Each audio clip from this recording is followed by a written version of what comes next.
You can run, but you can't hide.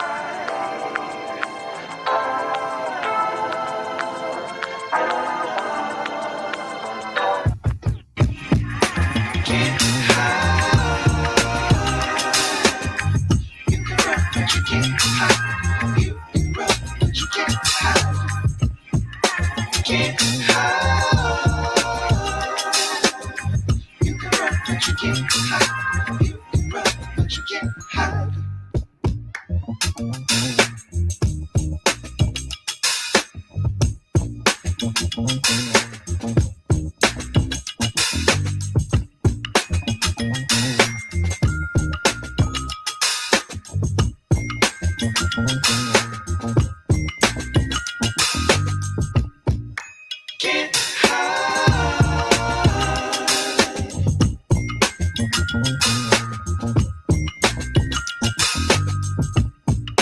Can't hide.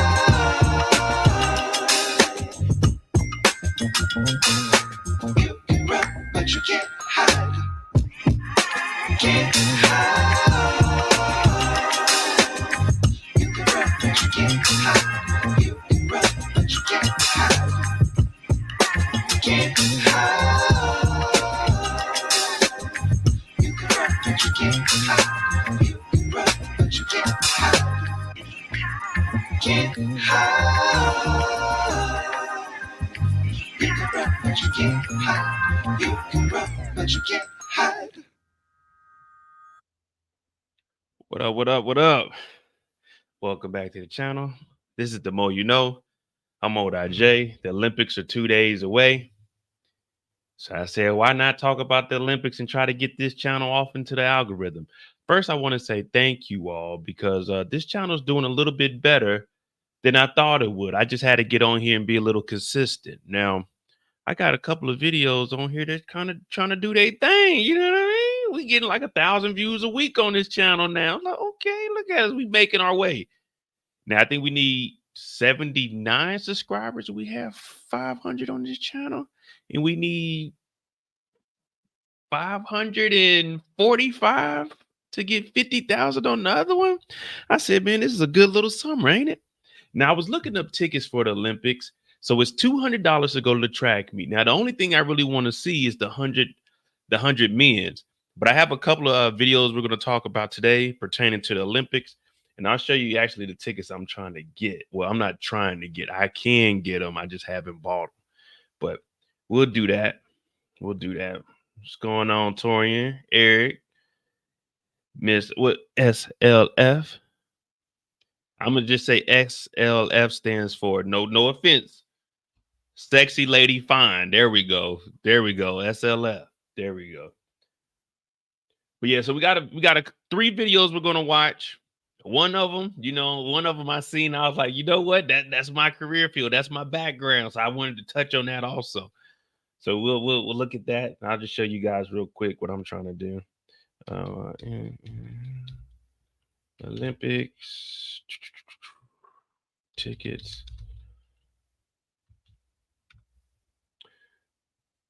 Cause I'm in and out. I'm only in and out for one day. I ain't about to be there all weekend. What up, Tracy? All right. So here's what I'm doing. Find tickets. Where was it? Let me see.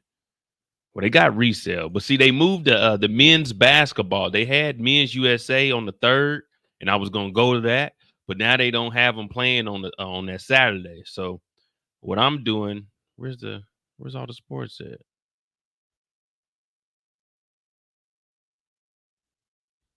They had where I could filter through. No. All events, athletics.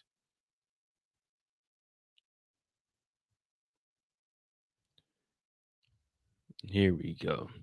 So here's the day I'm going. I'll be there the 2nd, the 3rd, and the 4th. But Saturday,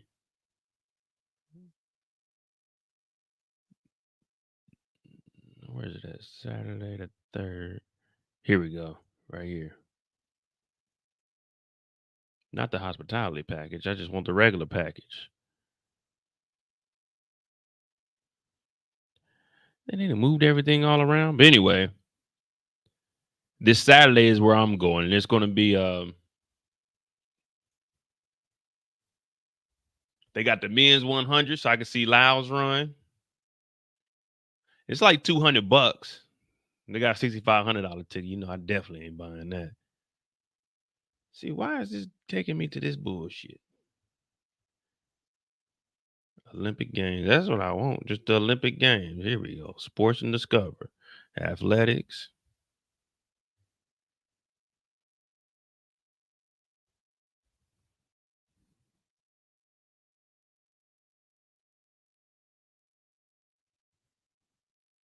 Well, anyway, I got it saved. I got the tickets in my what's the name? In my because I got an account. So you can put all your tickets in your account, and then when you pay for them, you just go ahead and get them. But we got that for Saturday morning. The men's 100. We'll do what we can do from there. You know what I mean? But there is a problem going on with the steroids within the Olympics, and we have a video from a gentleman that actually started Balco. Now let me see, where's my downloads at?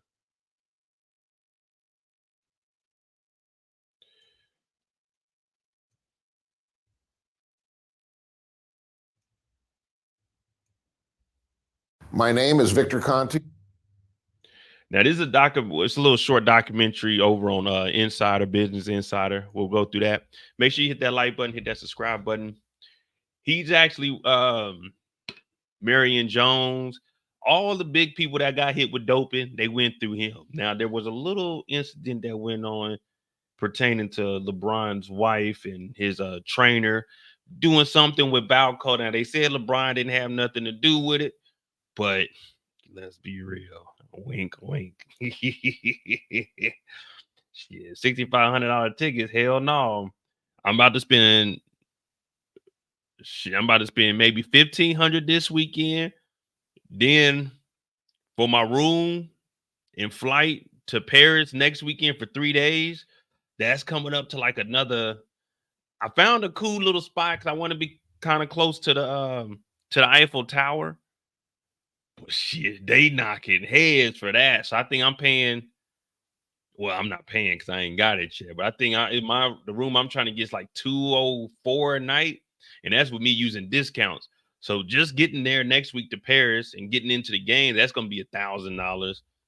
Then I want to get some merch. You know what I'm saying? I want to get a Paris Olympic shirt. I want to get some US basketball jerseys. And I want to try to get the whole US like warm up. But when I see those prices, I probably ain't gonna buy it.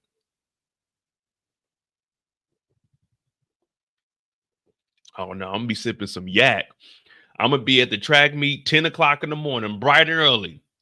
Yacked up. They were like, sir, you might not be able to come in here. They gonna talk about, do we got anybody in the 100 in the crowd that can help America out? We might need a little bit of help. They're gonna call me down there. What up, Kendall? Kendall trying to give me. Matter of fact, if you guys support the Cash App, it's pinned in the chat, so I can get these $6,500 tickets, so I can be right there next to the athletes. You know what I'm saying? Give them some words of encouragement. Go ahead, support the Cash App. But let's go ahead and jump on into this. This is steroids. Just as simple as that. Steroids within the Olympics. And he's saying that the Olympics this year, there's a lot of loopholes that you can get around. There's already a little hiccup with the Chinese swimmers.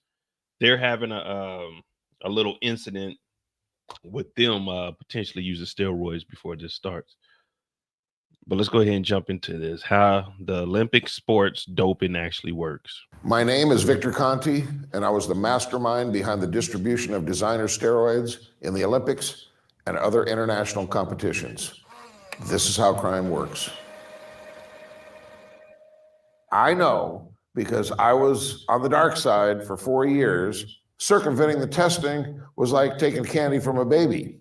A lot of the athletes that I worked with got very good results and broke world records and won gold medals. And of course, that brought attention to me and brought scrutiny and eventually law enforcement. The connection.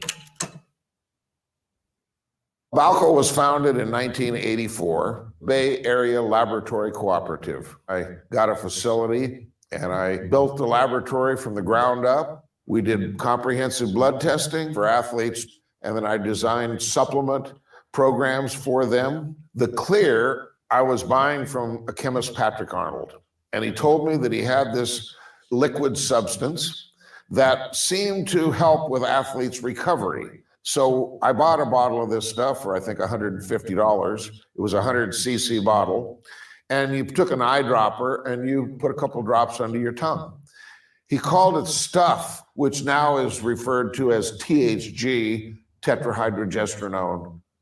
Somehow this chemist, he created a whole new steroid, okay?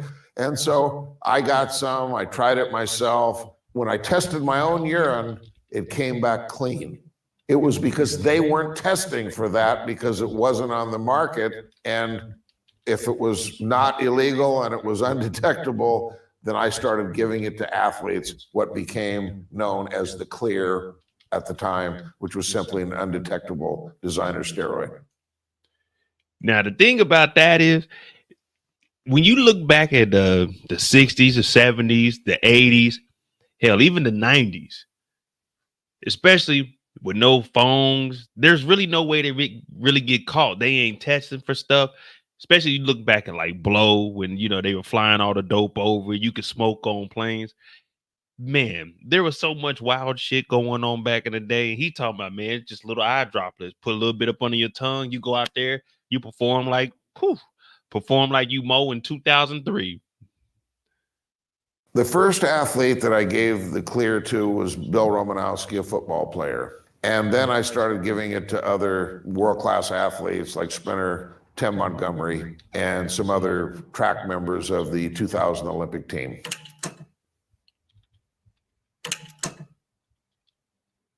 We started with the blood testing to determine what specific nutrients that the athlete would need.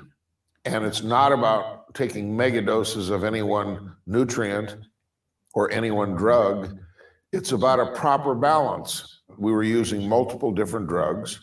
The clear, I realized that this is way too strong to be used in the manner that I was told that it was being used. I had the athletes take a very different dosage, much lower, on Monday. And then on Tuesday, I developed this cream that had epitestosterone and testosterone to keep your TE ratio in balance. That was kind of a masking agent. So they would take the clear Monday, the cream Tuesday, the clear Wednesday, the cream Thursday, then be off on Friday, Saturday, Sunday. Man, that's so crazy. When you do illegal stuff, how much thought you put into it. Like, he came up with his own. He said, listen, all right, the drops is 100 milligrams. That's just too much. So what we're going to do, we're going to lower that down, and then I'm going to put some cream on you. So it's going to mask what you took yesterday, but you do that Monday and Wednesday, Tuesday and Thursday, the cream, and then you got 3 days off. Well, you don't get paid from the Olympics. That's the thing. You don't get paid from the Olympics. It comes from your sponsors and anything off of that. So I guess,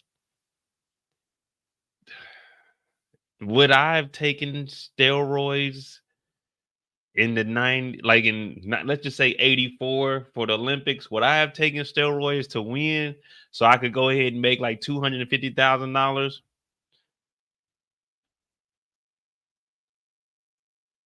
I think I would have. I think I would have. It's the 80s, you know what I'm saying? I got to get fly a little bit. I'm already an athlete, so this is just helping me recover a little bit. So I probably would have done it. I probably would have at least.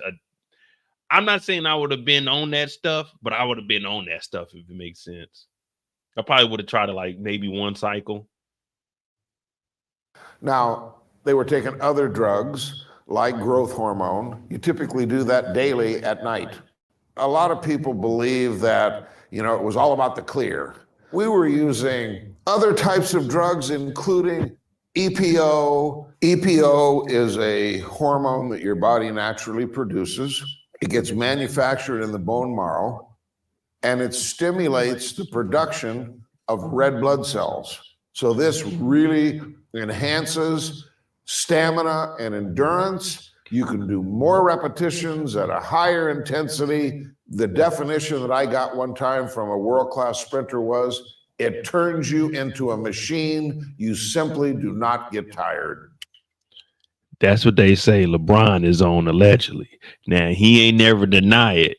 He'll get on here and deny everything else.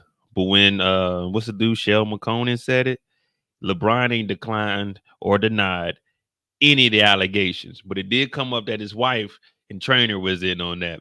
And people talk about, oh, age 39. Yeah, okay, age 39, my ass. I'm 39, and trust me, your body just ain't built like that. I'm not even built like that, Tommy. That ain't even me, yo. But the truth shall set you free, LeBron. Allegedly.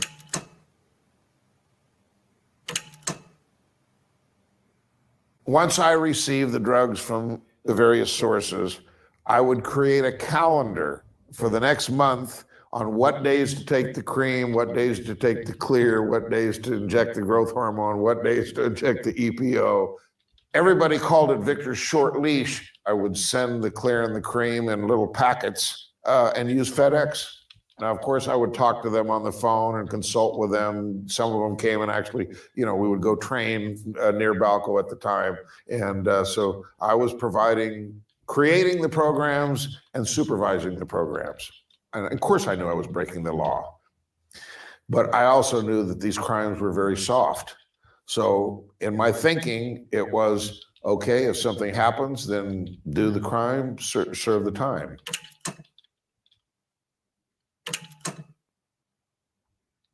Marion Jones's coach approached me first. They were at a track meet over in Europe. And basically, initially, the communication was between her husband and I and her coach and I. So I sent a box to North Carolina that had these substances in it, and she started using them. We designed the highest and best use of the growth hormone that we had. So after specific events, to aid recovery for the next event, she was using growth hormone. During the games, with us fully knowing that they were not testing for growth hormone. She won 3 gold medals and 2 bronze at the Olympic Games in Sydney, Australia in the year 2000. She was the absolute golden girl of the Olympic Games. She was doing Nike commercials, Can You Dig It? General Motors, Sports Illustrated. I was very excited to be there sitting at the 100-meter finish line when she ran that very fast race and won by over 4 meters. My role was very small. So I can't take credit for her victories or her medals. She was a great #1 from 1997 until 2000. So she dominated for 3 years before I ever met her. Let me, for a moment, I remember watching her. Nah, I wouldn't be scared of the long-term or the short-term side effects. I mean, I've done a lot of stuff in my life, and I mean, it is what it is. When you go to the doctor, they give you stuff. They always tell you there's some side effects to it. So, I mean, if it's gonna help, it's gonna help. I had this topical cream that I had to put on like my on my ankle when I tore my ligament. But I mean, I ain't know what it did. They just told me to do it. But well, no. So he's about to explain what actually happened to her. So Marion Jones, she got all of her gold medals stripped from her. She was running before she got with him. Then in the Olympics, he helped out a little bit, but his was more for like recovery. So she's able to get up and get to do another race. She didn't go to jail for taking steroids, though. She didn't go to jail for steroids. She went to jail. I forgot what was it. Was it fraud? I forgot what else it was. I mean, I think he'll explain it. just say that I feel very bad for Marion Jones. What I know is that the other girls that were in that 100-meter race with her, they didn't get their emails or tap their phone or do the things that they did to Marion Jones. She was held to a different standard. I don't think that's right, and I feel very sad for what happened to her. Now, real quick, if you don't know who Marion Jones is, here goes a quick video. Shout out to Nikki Swift.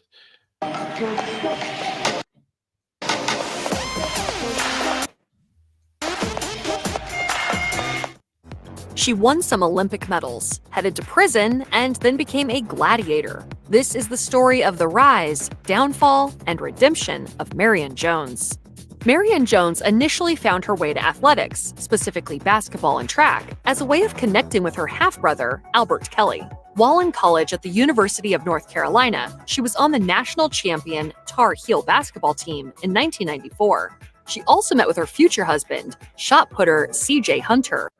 C.J. Hunter is the guy that went to talk to the dude about this. He went to go talk to him about the steroids, C.J. Hunter. Now, she used to hoop and everything. Hold on. This is sports romance. We can get that out the way. But here we go. The controversy. At the 2000 Sydney Olympic Games, Jones competed in 5 track and field events: the 100 meters, 200 meters, 4x400 meter relay, 4x100 meter relay, and the long jump. She was laser focused on achieving her goal of 5 gold medals. It didn't quite work out as perfectly as she'd hoped, though she did become the first woman to win 5 medals at a single Olympics. She took the gold in the 100, 200, and 4x4, while settling for third-place bronzes in the other 2 events. Her husband, C.J. Hunter, pulled out of the shot put competition due to an injury but stayed on as her coach. Shortly after she won her first event, news broke that Hunter had failed his pre-Olympic drug tests. He backed out. They said it was an injury, but the controversy with him was they said it was an injury is why he dropped out, but he knew he wasn't going to pass that test. So he went ahead and dropped out because she was on it too, and he didn't want to get her exposed. So he stepped back, but then it started shedding some light. Was she using it too? If he did it, if she won all these medals, you see how that works out? Like, he should have never been in the Olympics at all. You know what I mean? So it was all kinds of messed up, man. I remember being young watching this. This is what, my freshman? No, this is my sophomore year, 2000. Yeah, this is Summer Olympics. So this is summer, it's 2000. He tested positive for the anabolic steroid, nandrolone, which resulted in a suspension and the loss of his coaching credentials. The scandal cast a negative light on Jones's drug-free image, and it didn't help their marriage either, as they divorced in 2002. Marion Jones and C.J. Hunter didn't have kids during their time together, but motherhood was still in the cards for Jones. After they split up, she began dating Tim Montgomery, who was at the time the world record holder in the 100 meters. They eventually had a son, Timothy Montgomery Jr., who was born prematurely. Shortly afterward, Jones issued a press release in which she said, "I am so happy. This is the..." All right, we good right there.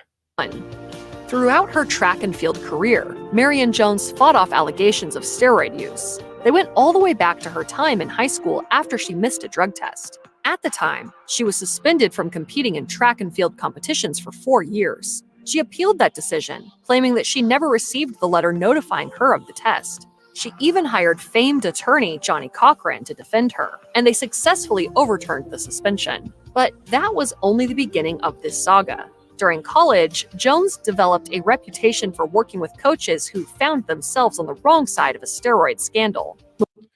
See, she was a hooper and everything, but man, this goes back to college, and then the first husband was on it, and then Montgomery. I can't remember, it was Montgomery. I think he got caught up in some of it also. He was a winner also, her second husband. I don't know if they're going to explain if Montgomery was in it, but yeah, it was just following her around, man. She was fighting that image, but it just looks bad, man. Perception is reality. The ones you keep around you, you got to assume that they in on it. Most notably, her former husband and coach C.J. Hunter tested positive for steroids multiple times. Jones's name also came up during the scandal surrounding the Bay Area Laboratory Cooperative, aka Balco. In 2002, the federal government investigated Balco, and their findings implicated dozens of athletes in a systematic distribution of performance-enhancing drugs. Jones vehemently denied that she used any banned substances, and she never failed a test. She even went so far as daring the anti-doping agency to charge her in 2004. For years, Marion Jones maintained that she didn't use steroids at any point in her career. Unfortunately, though, there was plenty of evidence implicating her, so the U.S. Anti-Doping Agency opened an investigation. Victor Conti, the founder of Balco, testified that he personally helped inject Jones with steroids before and after the 2000 Olympics. C.J. Hunter also admitted to helping her take steroids. See, as soon as they get the divorce, CJ talking about, yeah, I helped her out. Like, damn, CJ, just because she divorced you, man, you ain't got to call her out. And then Victor over here, he had to come clean because the feds was on him. For him, he knew it was remember, he said it was minimum time that you would get for a crime like this. So when the feds came and knocking, he's like, well, let me just go ahead and tell them what I know so I can give me a little 2 or 3 years and I can be done with mine. Time served.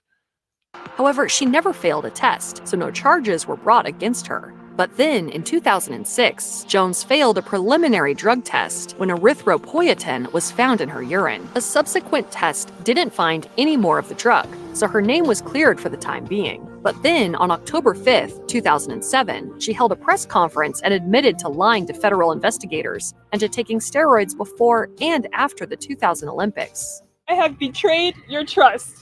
Lying to federal investigators is a crime, and Jones faced a maximum possible sentence of 5 years in prison if convicted. She'd previously claimed that she believed that she took a flaxseed oil supplement, but her admission in 2007 suddenly changed the stakes for her.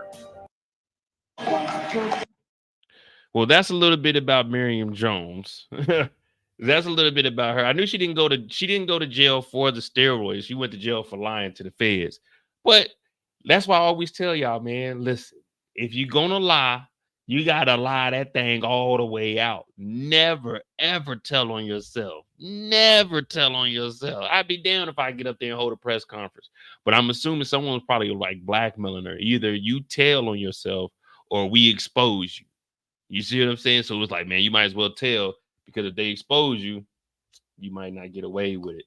But oh yeah, this is what I wanted to show y'all, because y'all know y'all be thinking I'm just hating and stuff. But you know, I don't be doing no hating. I be giving y'all facts.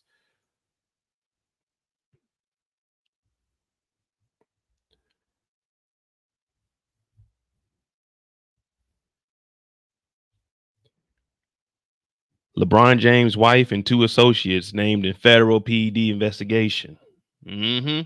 There hasn't been a performance-enhancing drug scandal in basketball, at least not to the level of the likes of Balco. Blah, blah, blah. We already know if we're going to go through all that Balco. LeBron James' longtime friend and business manager, Ernest Mims, as well as his trainer, David Alexander, who was working with James in the past, were named in the unearthed documents as clients of biogenesis.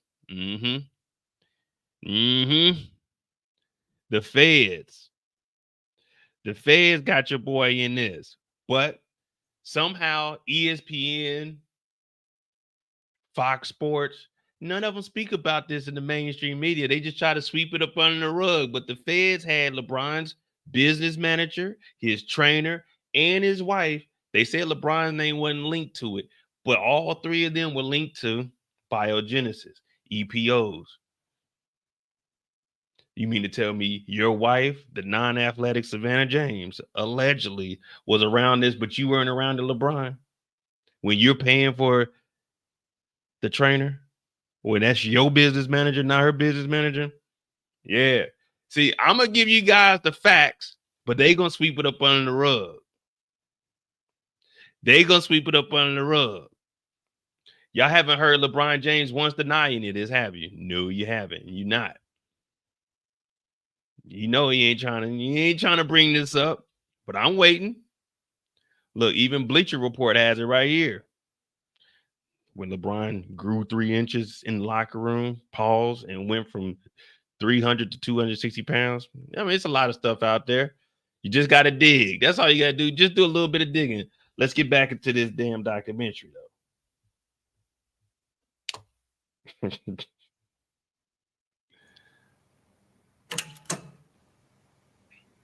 Steroids are prohibited. They're on what's called a prohibited substances list. In Olympic sport, the first testing was in 1968. In 1976, they only had a test for anabolic steroids, about a dozen, but no test for testosterone, the granddaddy. So everybody there, they called it the testosterone games. Thereafter, they didn't have out-of-competition testing compared to in-competition testing until it was implemented in 1990. So in 1988, when Flojo broke the world record in the 100 meters and 200 meters and all that, there was no testing out of competition. All they had to do was taper off these drugs, show up at the Olympics, and put on these monstrous performances. You know, when you use these powerful drugs, it's during training camp where the benefits come.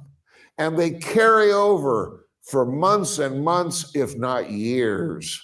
So an athlete that's competing in September in the Olympics is using drugs the previous October, November, December, right, with intensive weight training. Even now, today, people, they test you at a competition, but the athletes are not stupid enough to have this in their system. It's when they were using it months before, and then they get the carryover benefits. What the testers were doing before Balco, even at the Olympic level, is they only tested endurance athletes that were running 10,000 meters or marathon because they didn't understand that EPO is not a performance drug. So this documentary came out 6 days ago. This is current because he's going to talk about the 2024 Olympics. He's going to talk about the loopholes on how they can get away with using steroids. That's kind of what he's talking about now with the testing. They can use it all the way up until like October because there's no out of competition testing. So they can use that all the way up until I think it's like the first testing starts in like May. So they can use that and they can have that cycle. So when they roll into this, they still already be good.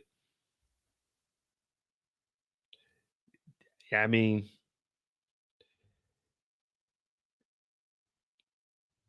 think about it. Everybody, you gotta honestly think everybody's using it. Everybody's using it. There's no way unless you like head to head, neck and neck, pause on both of that, but we talking sports.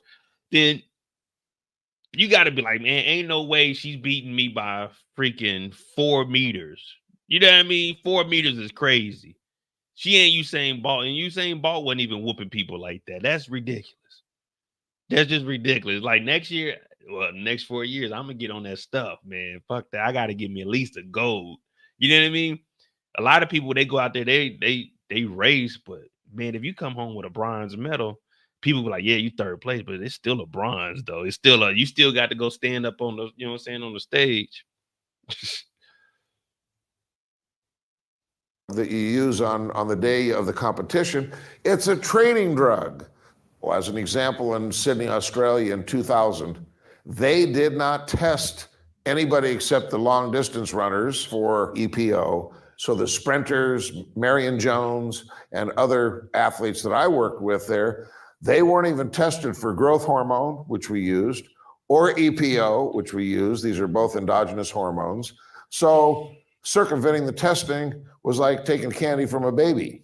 It was very simple.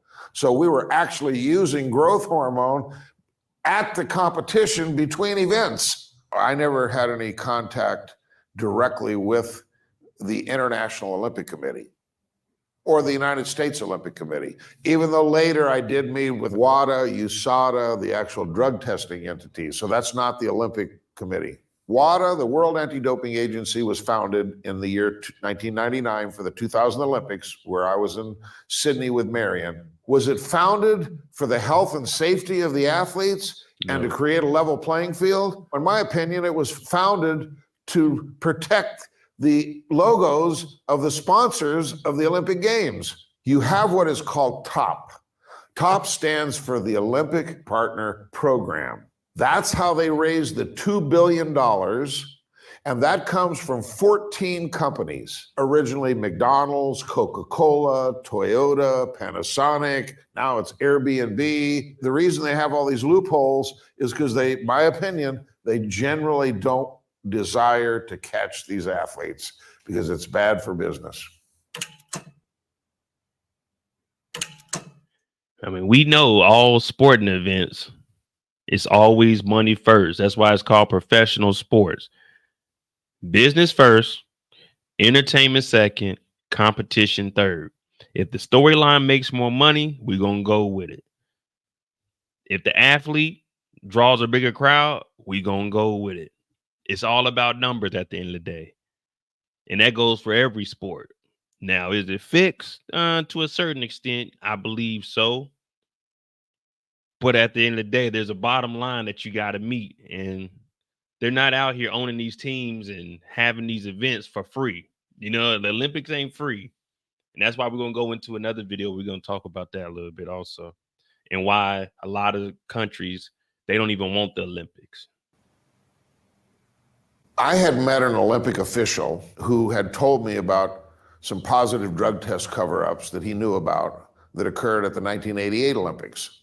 And at the 1992 trials, US track and field trials in New Orleans, I was working with a shot putter named Greg Trefalis. And he was taking steroids, including dianabol. So he got fourth. He didn't make the team. But he'd been on the previous 1988 Olympic team, and I went with him to Seoul, Korea. But a few days after the competition, I got a call from this Olympic official, and he said, "Your boy has tested positive." A few days after that, I get a second call from this Olympic official, and he says, "Tell your boy that he's off the hook." I said, "What do you mean he's off the hook?" And he said, "Well, the elder statesmen got together and decided that this was just not a good time for these positive drug tests to come out. Apparently there were 5 positive drug tests, including a high jumper, and my shot putter, Greg, was one of them. And he said, they've just decided it's not a good time and they're going to sweep them under the rug." I realized that basically from the top to the bottom, I mean the television networks, the International Olympic Committee, WADA, the testing agency, the athletes, they are all a part of this corruption. Yeah, you see that? He even said from the top, they like, man, it's too many damn positive tests. If we release all of that, then there's going to be a lot of speculation. Like, dang, who's really on drugs? They allowing all of this? So they just said, the hell with it, man. Don't say that anybody was on it. But I mean, the fix is in. Like I say, man, it's that money. It's that money. Like Torian said about Caitlin Clark. But the Olympics are free, so there's really no benefit of like that. They actually trying to win the gold, so they didn't pick her because of it. They didn't think that she was going to be capable of helping win. Yeah, she had a good all-star. Well, she had an all right all-star game. She did a lot of passing and got the assist, but shit, she was missing all them shots. So I mean, as far as the Olympics go, that's why you see LeBron and them actually show up. Before this, they weren't going to play no Olympics, but it's like, damn, they actually want to win because, you know, they've been talking trash. Like, US ain't got it. But, yeah, we ain't generating no money off of this. I mean, you might have your endorsements, but those NBA players already got that. This basketball team going over to the Olympics is the highest paid team, well, the most paid team in the history. This is over $1 billion team that they're sending over there. So if they get less than anything less than gold, it's a failure. Hell, if they lose one game, it's technically a failure. They're over $1 billion worth of salaries on this team. Hell, three players make $1 billion on this damn NBA team or the Olympic team. So if they lose any games, I'm looking at them like, y'all niggas is jokes. Just y'all are jokes. I believe the athletes are the victims of this corruption. They're in a system and they get there and they realize that there's a rampant use of drugs and it develops a use or lose mentality. And if you know that your competitor's doing it 80% of the time, in my opinion, that enables you to make that decision to join that culture. But the athletes basically have no choice. There you go, Tori, in Russia. Russia had state-sponsored doping. There was a massive conspiracy there where I believe from the very top, meaning Putin down, and I actually talked to Grigory Rodchenkov. The situation in Russia is becoming even worse. The lies and denials continue from the top. Who was the head of the Moscow lab that is featured in the Icarus film. What he was doing was he used, similar to what I did with liquid under the tongue, he took 1,000 athletes and he collected urine samples.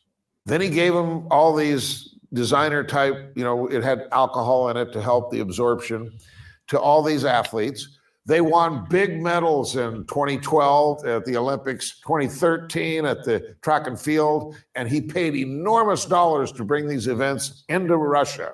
so that the samples, when they came in, they were all marked. They knew who the Russian athletes were. They cut a hole in the wall and put a piece of furniture in front of it. And next door, the FSB, the equivalent of the FBI over there, they were removing the urine that was in the contain had steroids in it from the competition.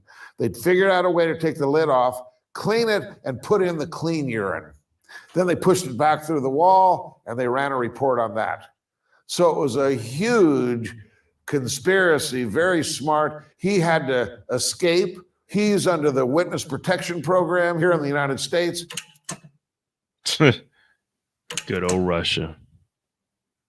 Well, SNAC is the name of my company, and ZMA is the name of the product. I first created the idea for ZMA in 1996. It is a nighttime anabolic formula to help you get a deeper sleep so that your body secretes more growth hormone. Many people fail to realize that the product that I developed, ZMA, with over 100 distributors around the world, that I had made millions of dollars. So in 1999 and 2000, I'd already made probably $5 million by that point. So I was not doing this for the money. I was doing this really for the challenge, for the excitement, for the fun. It was like a hobby for me. The fun. They try to put me into this classification of a strength and conditioning coach or trainer or sports nutritionist. I call myself a project team leader. Whatever that project is, that means that I finance it. I hire the people that are involved. I pay them. They don't pay me. In general, I was never paid by athletes. For Marion Jones specifically, there was one check, and I believe it was in the amount of $7,000 and change. After the Olympic Games in 2000, when we put together what I called Project World Record, and this involved Charlie Francis, who I hired. He was the sprint coach for Ben Johnson, who in 1988 tested positive at the Olympic Games. I hired Milos Sarcev, who was a very popular bodybuilder, probably been on over 100 magazine covers, to do the strength and conditioning. It was Tim Montgomery, the athlete, and his coach at the time. Tim Montgomery, that's Marion Jones' second husband. So the first husband got hit with steroids at the Olympics after he dropped out. And then you got Tim Montgomery, who was with her after the 2000s. Man, she sure knows how to pick them. Was a very popular bodybuilder, probably been on over 100 magazine covers, to do the strength and conditioning. It was Tim Montgomery, the athlete, and his coach at the time was Trevor Graham.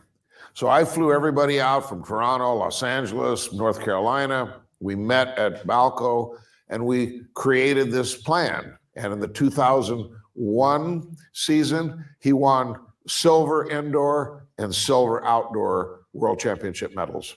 During Project World Record, I did not pay Tim Montgomery. I did not pay Trevor Graham, but I did pay Charlie Francis, and I did pay Milos Sarcev. And this is 20 years ago, but I believe Charlie, I paid him something like $2,000 a day. What I was gaining. $2,000 a day don't sound bad. $2,000 a day? Yeah. Ooh. Whatever this is, I'll be back tomorrow. Add that 2,000 in cash, though. No checks, no checks. I need that 2,000 in cash. And Tim Montgomery was taking it. He was only getting silver. Man, I'm not taking it and getting silver. If I'm taking, I need to get gold at least one gold. But $2,000 a day, that ain't bad. I probably do a month for 2,000 a day. That ain't bad. That ain't bad. Gaining from that is the promotion.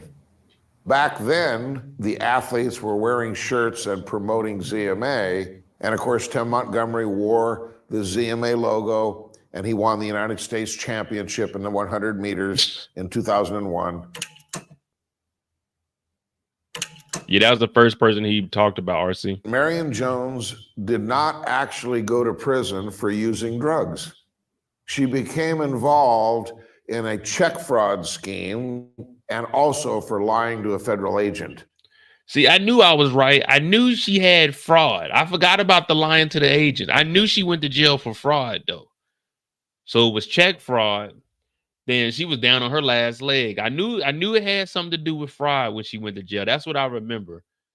I forgot that she got in trouble for lying. Because I thought when she admitted it, I didn't know she went to jail for it. You know, I was what, 13, 14 years old. No, I was like, no, that's like 2006 when she came out there. But she did go that check fraud. So I was about 20. I just remember it was fraud, though. Damn. Boy, that's what they get you on. That fraud will always get you. You can get away with murder. You can get away with stealing. But the moment you commit fraud, that's like the only crime you can't get away from. Fraud always comes back and gets you. She didn't go to prison, actually, for anything to do with doping in sport.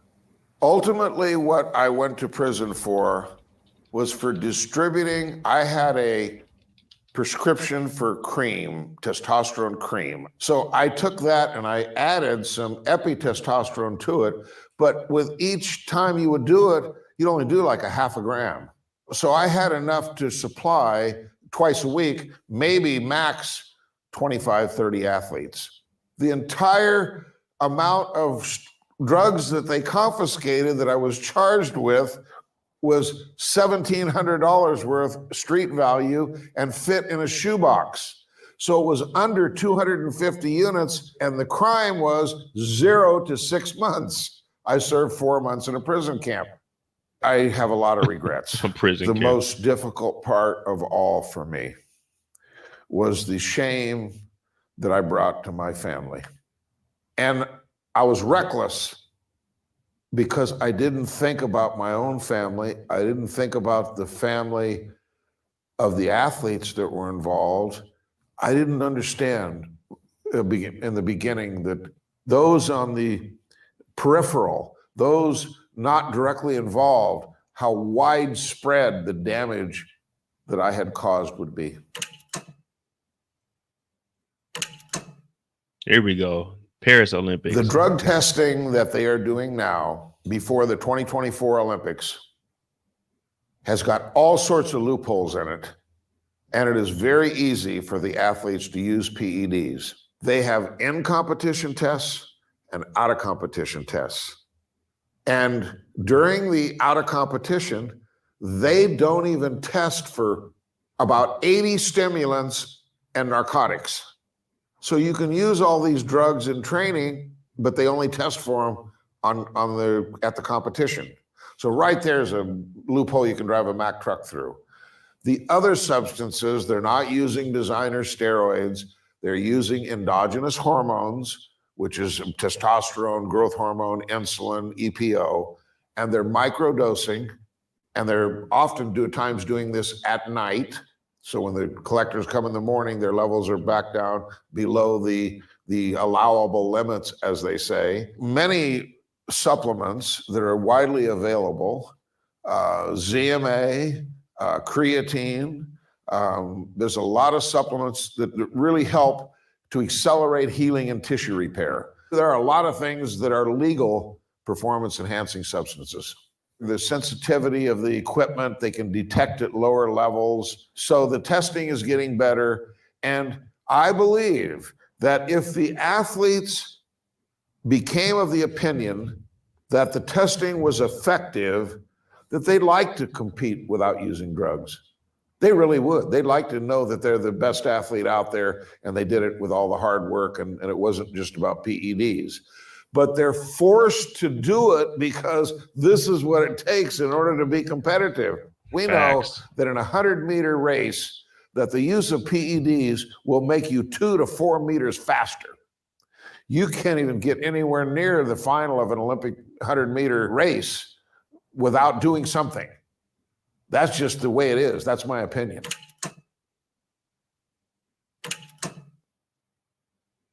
If you remember back in the baseball days of Mark McGwire, Jose Canseco hitting all those home runs, this is what the fans want.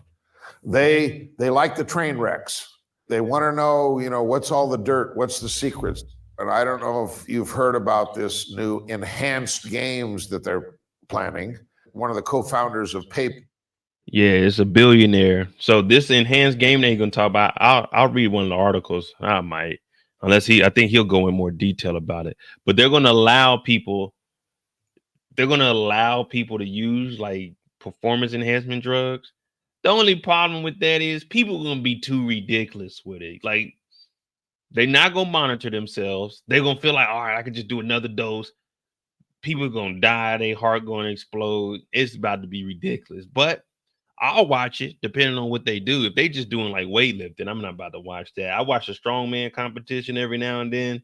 It's cool. There's some competitions where they moving the Mack trucks and stuff like that, but some of the stuff be boring. But if they like boxing and shit, okay, I definitely watch that. PayPal, a billionaire, and others, supposedly in 2025, are going to allow the athletes under medical supervision to use drugs and then hold a competition. I do not think it's a good idea. I think the general thinking of athletes is if a little bit's good, a lot's going to be great. And then they have a tendency to overdo it. And the next thing you know, they're doing self-harm. Performance enhancing drugs can be very dangerous. There have been Tour de France riders that have died from using EPO. Stimulants can cause cardiac arrest. Liver enzymes get elevated and you damage your liver. I mean, there's a lot of potential side effects. Now, let me say that some substances like testosterone, when used in moderation, are not that harmful. And I myself have a prescription and use testosterone. Now, I'm not gonna go into the Lance Armstrong, but as far as the Tour de France, man, I think there's a documentary on Netflix. It's either Netflix or Amazon. I want to say it's Netflix, but it's about Lance Armstrong. If you look at the drugs he was taking, oh man, that dude, there was no wonder why he was winning. He was on it. He knew when they were coming to test. They would come in there. He would give them a whole different thing of piss. Lance Armstrong was one of the biggest cheaters. And then you had his teammates. They were getting mad because it was like, man, y'all letting him win. Y'all letting him dope up and do all of this. So they knew about it. Yeah, that's a huge scandal right there, man. Lance Armstrong let us down, man. Damn American. I've done everything in my power to be outspoken and work with people that have the same desire as I do, which is to reduce the abuse of performance enhancing drugs. So it's kind of given me a purpose. It's important for me for people to understand that ever since I walked out of that prison camp, that I've been clean. I first became an anti-doping advocate in February of 2005. Right now, my focus is on working with world-class boxers. In the last decade, I have worked with 28 world champions. We have a training facility called SNAC, which that acronym stands for Scientific Nutrition for Advanced Conditioning. And those boxers are tested by VADA, Voluntary Anti-Doping Association, which is very stringent testing. The very first athlete in the world that has done 24/7, 365 testing with VADA is Nonito Donaire. Nonito Donaire was my fighter. I believe my group of SNAC fighters are the cleanest fighters in the entire sport. People say, well, he's so smart that if he tricked us before, he can trick us again. It's now been 12 years that I've been involved with boxing and advocating drug testing. We do live in a society of second chances, and people can and do change. Bill Romanowski, Marion Jones, Trevor Graham, and the U.S. Olympic Committee did not respond to the request for comment. Of course not. Tim Montgomery confirmed in a phone call that he received the clear from Conte in 2000 and ceased taking it in 2002. He also confirmed that Conte did not pay him to participate in Project World Record. All right, Tim Montgomery.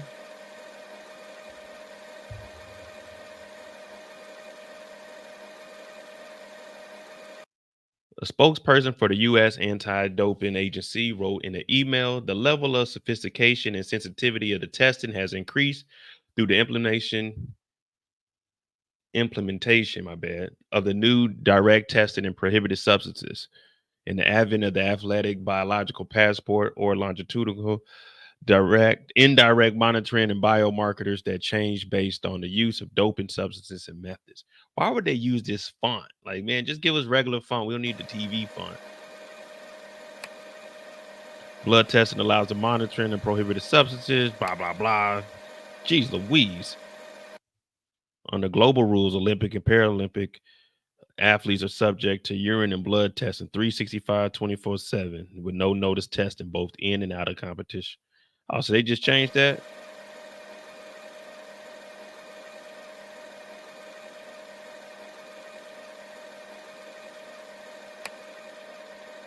Most anti-doping tests are developed considering microdosing. Section. Oh man, we are not going into all of this. It has a potential to enhance. Okay, the list are reviewed annually as a consultant of scientific, medical, and anti-doping experts to ensure it reflects current medical something. All right, yeah, we're good on all of this. There's a lot of information. They could have had someone read this off to us. They definitely had someone read this off to us. But overall, there's going to be steroids use this year in the Olympics. Like I said, they're saying that the Chinese swimmers, they're already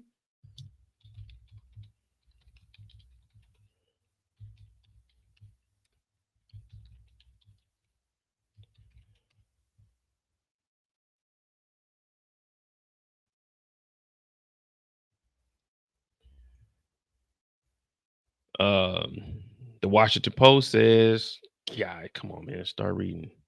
Enter email address free@gmail.com.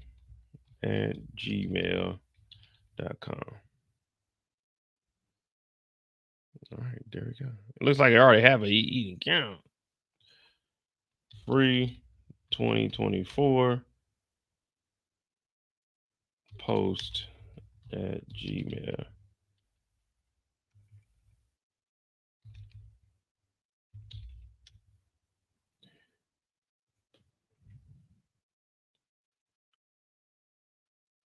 All right, well, they ain't gonna let us get in here. We were trying to fake the font. All right, here we go. CNN got something. Warning signs blinking over swimmers' anger at alleged Chinese doping scandal ahead of Olympics. So China's already getting it cracking.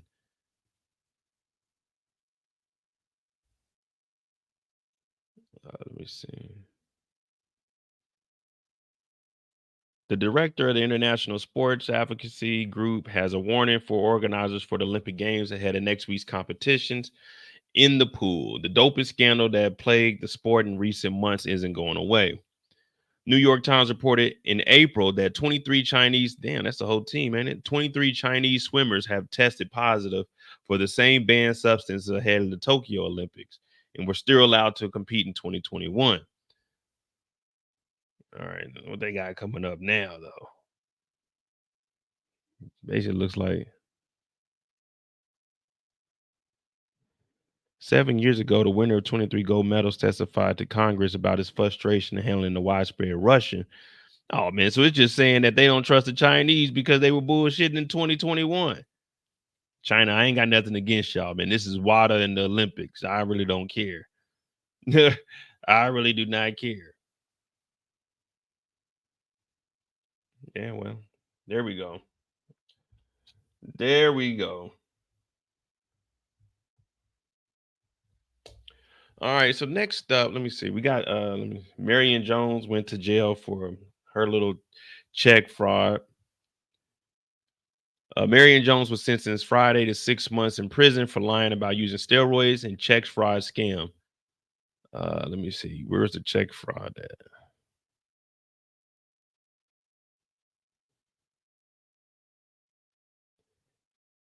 That's what I'm trying to see. Was she guilty of how much money was she getting? Oh, that doc was just on Business Insider. It was about 20, I think it was like 29 minutes, 28, 29 minutes.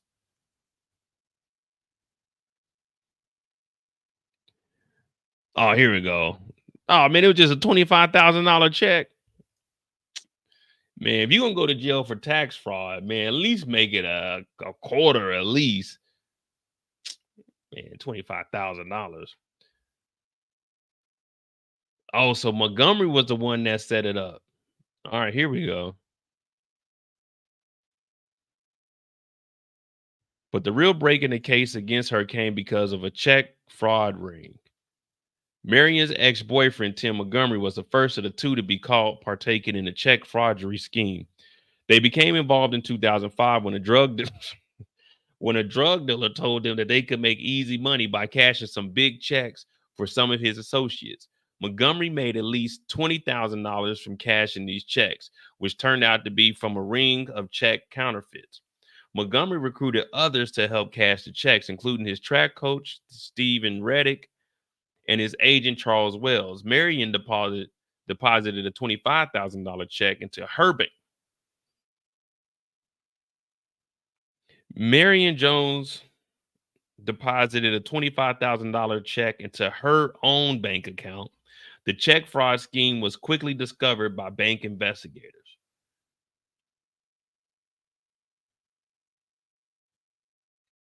Yeah, the guy, he went to jail for 4 months in that the prison camp. So he didn't really do much. It was 0 to 6 months, but he only did 4.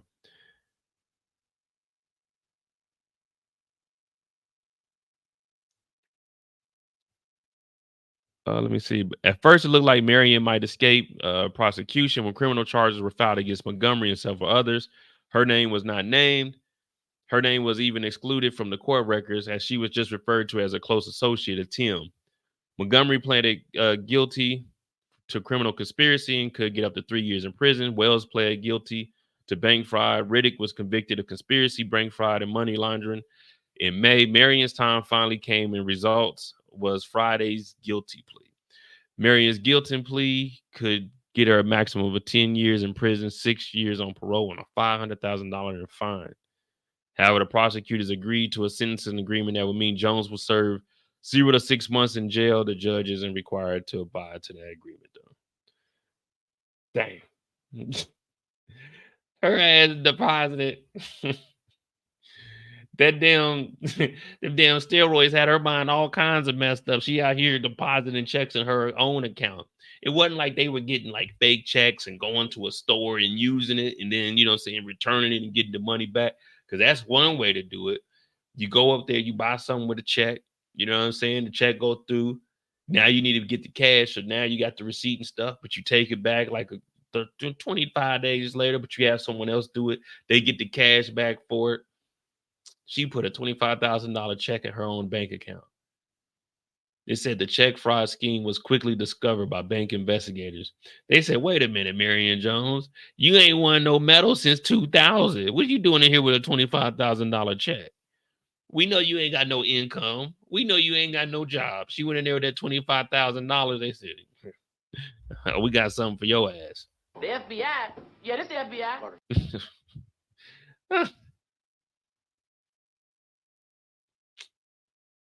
Went from gold medalist to junkie. I think she's doing better now, though. All right, now I got 2 more little quick videos. Let me see. Damn, Marion Jones.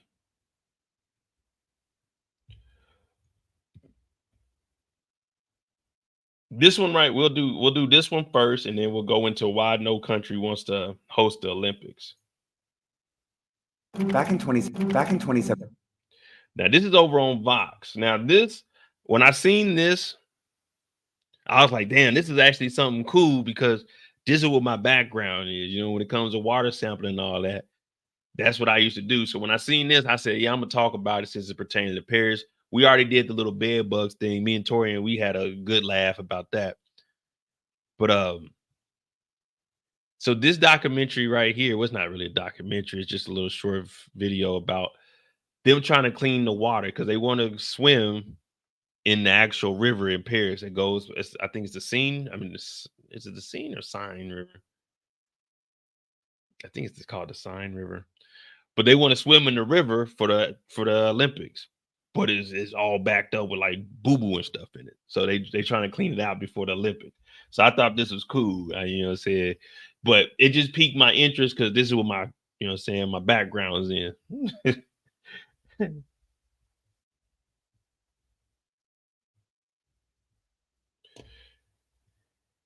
Oh man, all right, let's see.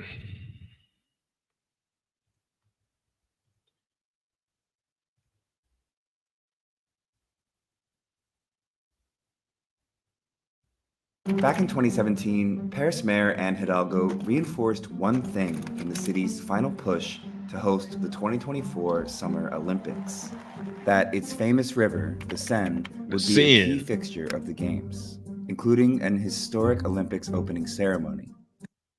See, this is one reason I wanted to go. It's the Seine River. I thought it was the Seine, but yeah, it's the Seine River. Now, I done a cruise on the Seine River. I went from right down from the Eiffel Tower. You go down the stairs and they have like different little tour boats. You get on there and they take you all up and down the river. It take you past like Notre Dame. You go down towards the museum where the Mona Lisa is, and then it'll take you like around. So you get on there. It's pretty cheap. Try to go during the summertime, man. I went in late August. It gets kind of chilly out on that water. The first held outside of a stadium, for which French officials initially said there is no plan B, and that open water swimming events would be held in it. It's not hard to see why. The Seine runs along some of Paris's most famous landmarks, like the Eiffel Tower and Notre Dame. The thing is, swimming... Yeah, that Notre Dame right there. Notre Dame. Yeah, see right here. Well, I went down on all of them. There's different type of little cruises you can get on and like little tourist things. I went on the one right by the Eiffel Tower, right when you go down there. And I actually seen, man, it was wild though, man. There's a lot of Africans over there, but like there's a lot of Turks too. So when you go to Paris, be careful because pickpocketing is like their #1 crime. And they do a lot of hustling over there. But you can get some nice knockoff like memorabilia. You know, you ain't supposed to buy from them. You're supposed to go buy from the shops. But you just buy it from them. You get it for like €2-3 instead of going to the shop and getting it for 12. You know, I'm getting all my stuff off the street. I don't give a damn. But you got to watch out. But they were getting chased by the police, and one of them jumped off the bridge. But he didn't jump off the bridge into the water. He missed it and landed on the concrete. Tore his shit up. It was bad, too. I was there with my old lady. That's when the first time she came over to Europe. We went over to Paris for a birthday. Sheesh. Some of Paris's most famous landmarks, like the Eiffel Tower and Notre Dame. The thing is, swimming has been banned in the Seine for a century. And that's because the river Seine has human shit in it. Oui, pour moi, c'est un non-sens total. Je pense que la Seine est encore polluée et je suis pas certaine que les nageurs s'en tirent indemnes à la suite de cette séance de nage. Like many urban waterways around the world, the Seine takes on sewage overflow during heavy rain, when the city's underground sewer systems get overwhelmed with stormwater. Hidalgo even said she would take a swim in the Seine herself ahead of the Games. French President Emmanuel Macron promised the same thing. They say they're confident because of an enormous underground infrastructure project they've built near the river to ensure as much as possible that it won't shit on their parade.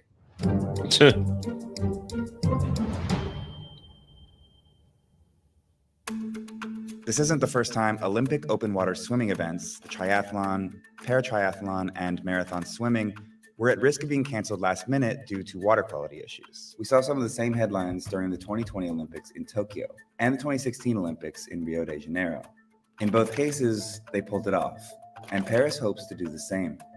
But the journey to clean up the Seine hasn't come without a few setbacks. A preliminary event in the river scheduled for August 2023 was canceled when water analysis showed an unacceptable amount of E. coli in the water.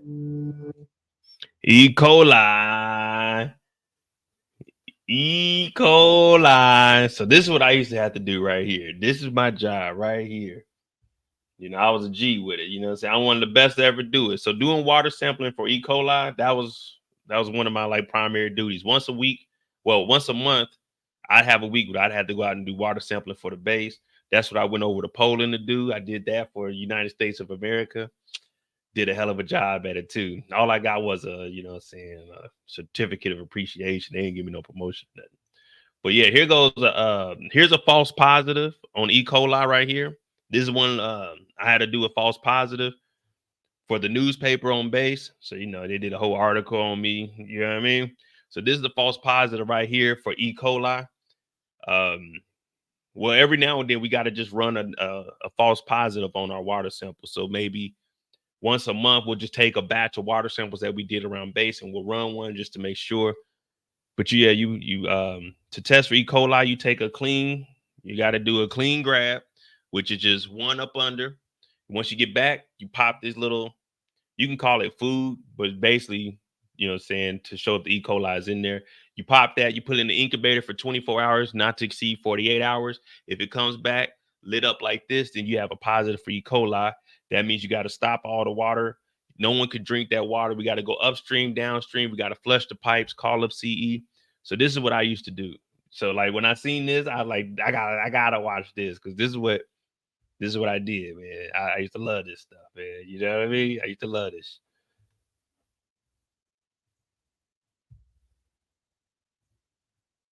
E. coli are bacteria that originate in the intestinal. E. coli are bacteria that originate in the intestinal tracts of warm-blooded animals. Presence of them in water is a strong indicator Fecal of matter. recent fecal contamination, Yeah. which can make you very, very, very sick. In order for an open water swim event to be given the go-ahead, water analysis reports must be submitted no more than 48 hours. When I tell y'all 24 to no longer than 48. After 48, it'll start going away. But that's when you have a little sample, it'll start to, you know, saying go away because you're putting it in the incubator because you want it to heat up. But you always test, always test the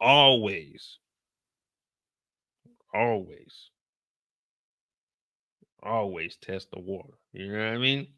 Now, the tap water here in Germany, believe it or not, grade A. Grade A. They don't use fluoride like they do in the States, but grade A. The chlorine, all water that comes from your faucets, they put chlorine. Over at the water treatment plants, all water has chlorine in it. Now, it's just very small amounts, but they got to put chlorine in the water. It just has to happen. Also, EPA fact, there is no regulation on bottled water. So when you see it say, hey, this bottled water is from the springs, or this is Irish Spring, the pH level is at 9.5, 9.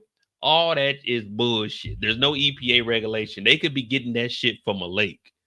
They could be getting that from a lake. That's why, as far as bioenvironmental goes, whenever we're in a deployed location, say we get 100 pallets of water, we got to sample 10% of all the water because there's no regulation on that. But that's just something to throw out. Now, purified water, that's different. But I mean, you still, the companies like purified water that comes from the companies to still get checked. Let's just say you go to like Culligan. Culligan they have deals. Well, they don't have deals, but like Culligan water, where you get the jugs, they deliver it to you. They work with the EPA. There's regulators that come out and do sampling because they just like all of the, even though the German like water they aren't under our command or anything. We have an agreement with them that we can go and test their water because it's being supplied to the Americans on base.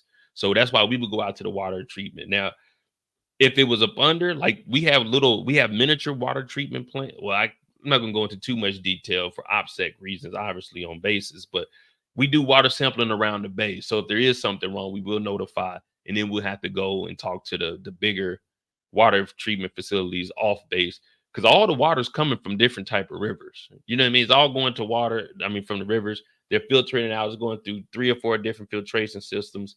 Then it's going to sit in this reservoir. Now, these reservoirs, they're probably, shit, you can get like 80,000, 100,000 in these reservoirs, and this water just sitting in there. It's a big concrete reservoir up underground. It's cool as hell in there too, about 70 degrees. You go in there and it's just water. And when you look in there, it's like you can't even see the water. It's so fucking clear in there. It just looks like it's an open bay, just like an open concrete bay. I mean, you're looking through the, you know what I'm saying, through the window. I've only actually went in one time, but I didn't go like submerged. I just went down to the ladder platform right above the water. But that was cool. hours prior to competition. Those samples cannot exceed more than 1,000 CFU, colony-forming units, of E. coli per 100 milliliters of water, and 400 CFU of enterococci, another bacteria associated with feces. Test results published just 4 months ahead of the games showed that river samples taken at this bridge, the site of open water swimming events, still failed to get under that crucial 1,000 number for permissible levels of E. coli. You can see where this contamination is coming from by taking a look at this 1852 map, showing how the original Paris sewer system was built. It dumps right into the Seine, which is gross, but it's not a problem that's unique to Paris. Many urban sewer systems work this way. Before I get into that, though, I want to tell you about the sponsor of today's video, BetterHelp. I don't know if I can help you set up to talk to a therapist. And when you do water sampling, you always want to do a clean catch. A clean catch is when you just go up under the sink one time. You don't want to fill it up and then like try to fill it up. So you got to go up under, turn the water on. But whenever you do water sampling, you got to take the aerator off. You know, the little thing that screws on the bottom that's called an aerator on the bottom of your sink. You got to take that off. You got to flush this. You know what I'm saying? You got to flush the system. So you got to let it run for at least a minute before you collect a sample. But you do water, you do a cold sample because E. coli starts to produce in warmer water. That's why we got to put it in the incubator to see if there's anything in there. So you do a clean catch with the cold water up to, I think it's 50 milliliters. Take it back to the shop. Make sure you have your gloves on at all times because you don't want to contaminate. You don't know what's on your hands. Unscrew, pop it in there. Shake, shake, shake, shake, shake, shake. Put it in there. Document your time. Come back tomorrow. Ding. Turn off the lights. You turn on the blue light. See if it's fluorescent. We good to go, baby. Go ahead. Document that down. Put that in the system. Write up the report. Send it to your NCOIC or you send it to your captain. Tell captain the water is good. Now, if you want to go more in depth, there's a place called Limestone down here, and we do even more. We test for metals. So you always got to test for metals in water also. You got your lead. You got to test for arsenic. You got to test for mercury. So with those tests are way more stringent than just the regular water like from the tap.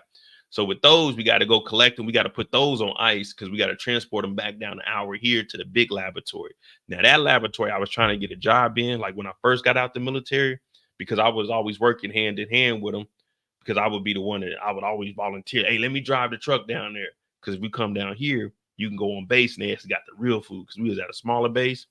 Go down there. I'd be in the laboratory talking to the little scientists, the chemists. That's just tight.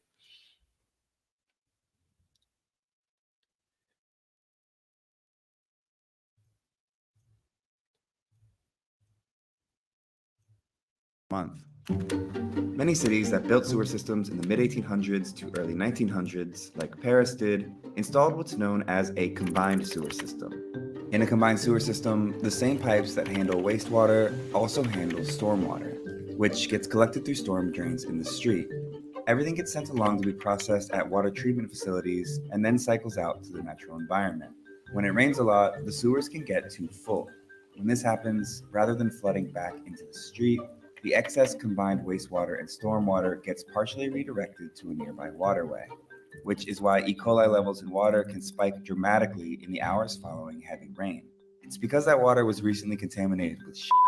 So you'll see signs near combined sewer outfalls that prohibit swimming after heavy rain. Yeah, no swimming. If that happens during the Olympics, it could mean canceling open water swimming events. So Paris built a giant tank. This 13.2 million gallon capacity underground reservoir and tunnel is See, that's what the reservoirs look like on the inside. $1.5 billion US infrastructure. But when you fill these up with like all of this is just be this isn't going to be clean water. So the reservoirs I'm talking about are where they store the clean water, you know what I'm saying, the potable water that you can drink. So you got non-potable and then you got potable water. Potable is drinkable, non-potable. But so this is what the reservoirs look like. And if you see up here, this is like I went down to this part inside of one of them, like a 80,000 gallon. It was 80,000 gallon because it was like 100 and something liters that could they go off of that. But yeah, I went down to like this point right here. But when you look in here, it looks like there ain't even water. You can just see straight through, and it's low light in there too because, of course, you don't want any heat or anything, so nothing to start growing. Project that aims to clean up the Seine. It's called the Austerlitz Basin, built near the Austerlitz metro station right by the Seine, with the tunnel running under the river to the sewers. French officials opened the basin less than 3 months ahead of the Olympics opening ceremony, which is scheduled for July 26th. I'll let this guy explain how it works.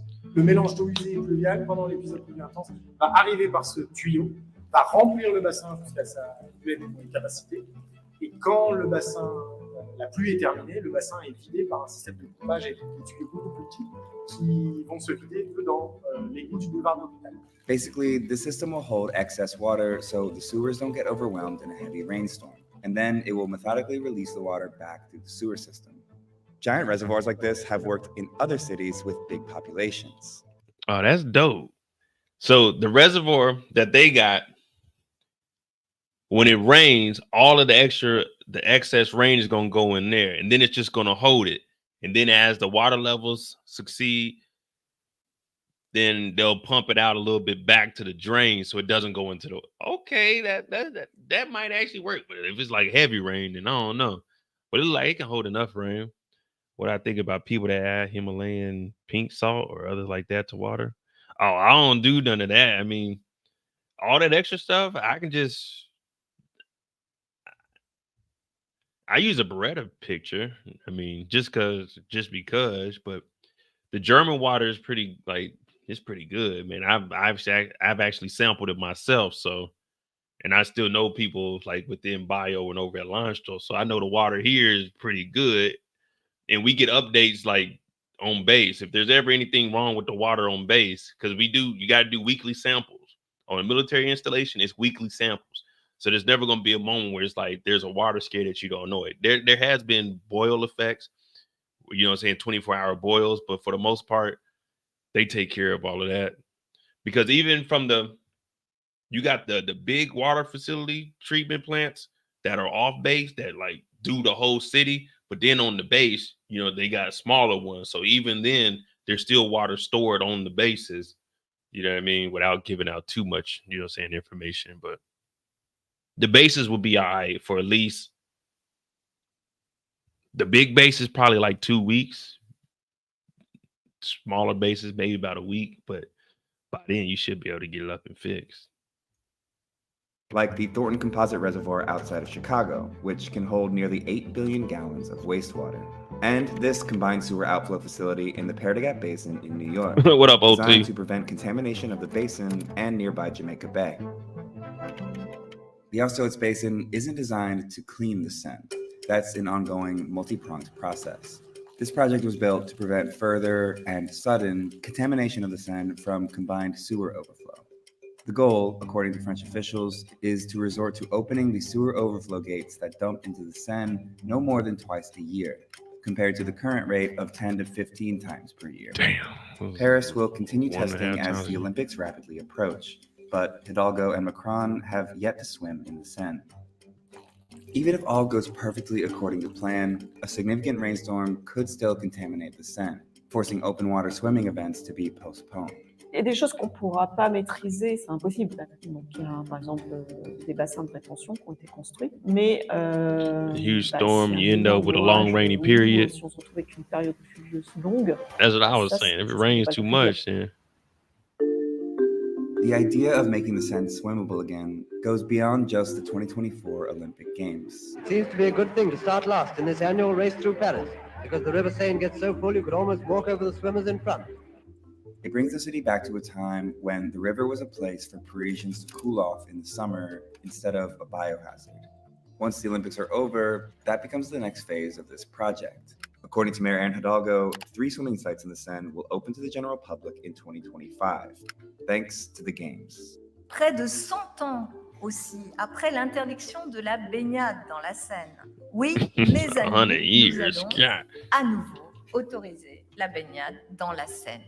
As for the plan to host the opening ceremony along the Seine, French President Emmanuel Macron has now said that there are backup plans if the security risk is too high. Whether or not open water swimming will be possible can only be determined hours before the events and will be at the mercy of rain, meaning making the Seine swimmable in time for the Olympics is going to take a lot of work and a lot of luck. All right, cool. There we go. The Seine River. Can they rid themselves of the poop before Friday? So that means they need to start taking samples today. Well, tomorrow morning they need to take samples. So come Friday, they can say, hey, we good to go, or negative, we can't go. But man, I might stick my big toe in the Seine River. If I go next week, I might stick my big toe in the Seine River and just see what's really cracking. That don't sound too bad. I'm going to try to get me a ticket to the Eiffel Tower. I'm going to try to go up the Eiffel Tower. The first time I ever went up the Eiffel Tower, I actually walked I walked the first, I think it's 300, and then it's 400 to the next one. I walked all the stairs up and down. So, because there was only one elevator working, and the line was too long. So I was like, man, I'm at least walking, man, say I did it. But this time, I'm going to get that elevator, though. Now, I got one more documentary. Well, not really a documentary, more like just information on why no country wants to do the Olympics. Now, there's a lot of abandoned stadiums around the world from the Olympics. Let me see something.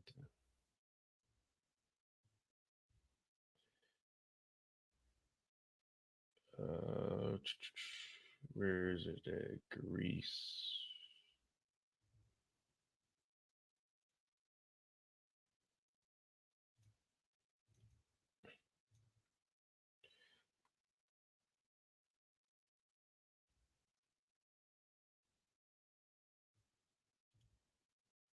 View.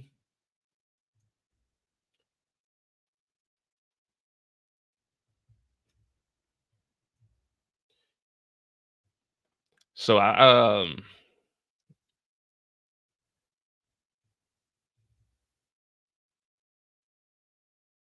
is this one? Yeah, it is one here. Nah, I ain't dipping my toes in that water. I'm gonna be drinking. I ain't gonna have time to be sticking my toes in there.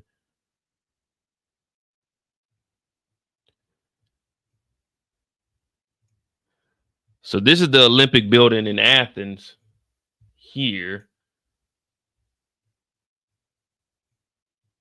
The Olympic Museum from, what is this, 2004? So Giannis is trying to buy, let me see if I can find it.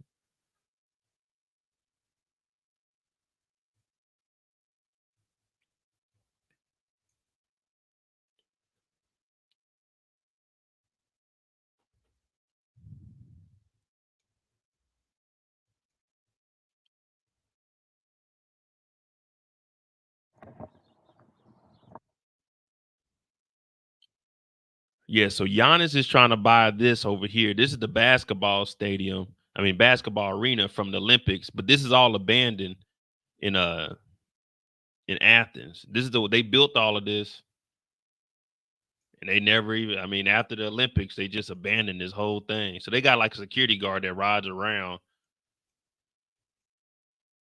But yeah, man, they wasted all kinds of money on this place. So this is in Athens in 2004. And then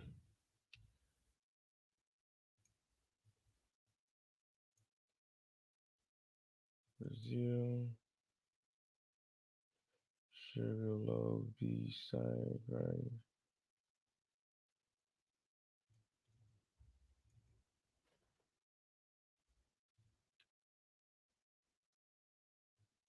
View large.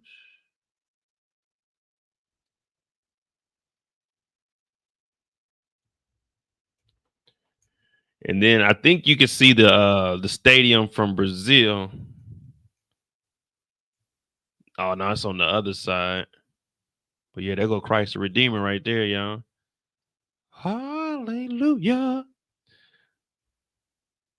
Yeah, so if I can get to this side over here, you can see the stadium. Well, there go parts of it right there for the Brazil stadium that they built for their Olympics.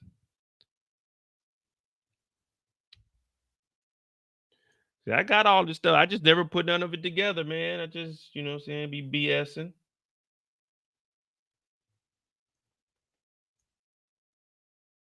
Let me see.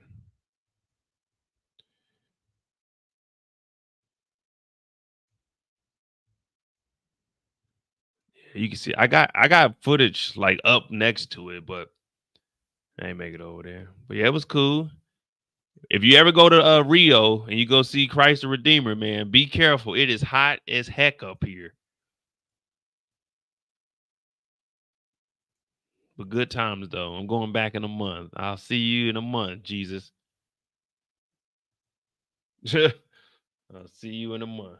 All right. Now we got our last one, and then I'm going to get out of here.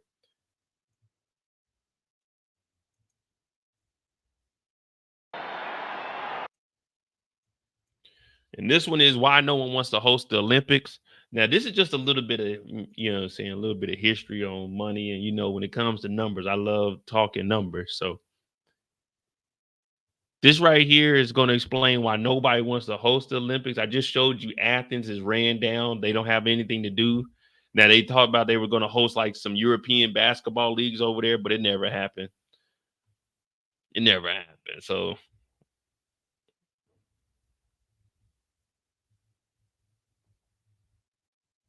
what was this, 132, 131? Yeah, for real. I'll see you in a month, Jesus. Go over there. I'm gonna go back up there. I might do the helicopter ride this time. But then again, I don't know. My homeboy rode the helicopter, pause, and he said it was windy when they got up there. So I don't know, man. I don't know. We'll see. First, I gotta worry about Berlin this weekend, but it says it's gonna rain. I want to see Checkpoint Charlie. And then another part where part of the wall was up. And then I gotta try to book that pair stuff tonight or tomorrow, probably at work. But anyway, all right. So this one is why no one wants to host the Olympics. We're gonna try to get this channel into the algorithm with the Olympics starting on Friday. Down the back stretch. Hold on. You said what I think the Olympics gonna be like in LA?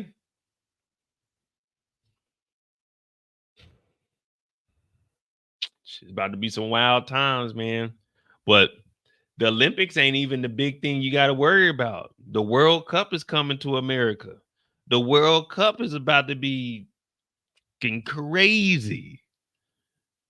The Olympics, they're definitely going to be at the Clippers' new arena. They're going to be at SoFi Stadium. They probably do something in crypto. It's going to be spread out around LA so they can get some money, but they definitely about to use the two biggest spots. It's going to have to be a lot of security out there because there's going to be a lot of robbing. It's going to be a lot of robbing going on. It's unfortunate, but that's just the truth of the matter. But yeah, the World Cup is about to be in the States. It's going to be Kansas City, Chicago, Atlanta, LA. I think they got one in do they got something in Seattle? But it's about to be in 8 different cities around America. So the World Cup, you see what they just did in Miami for that soccer game? The Copa Cup, or whatever it is, the North America and the South America Cup. Shit. Man, those Hispanics they about to turn up for that World Cup.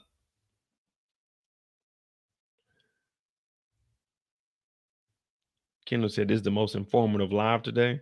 Oh, well, I don't know. I just be sitting at work and I was like, man, damn, okay, there's an Olympic documentary. I'm going to watch that. Because I needed to find something to watch on here because I wanted to do some body cam. But I was like, you know what? The Olympics is coming. I'm talking about going to it. And hell, it starts on Friday. Maybe this will actually help the channel out.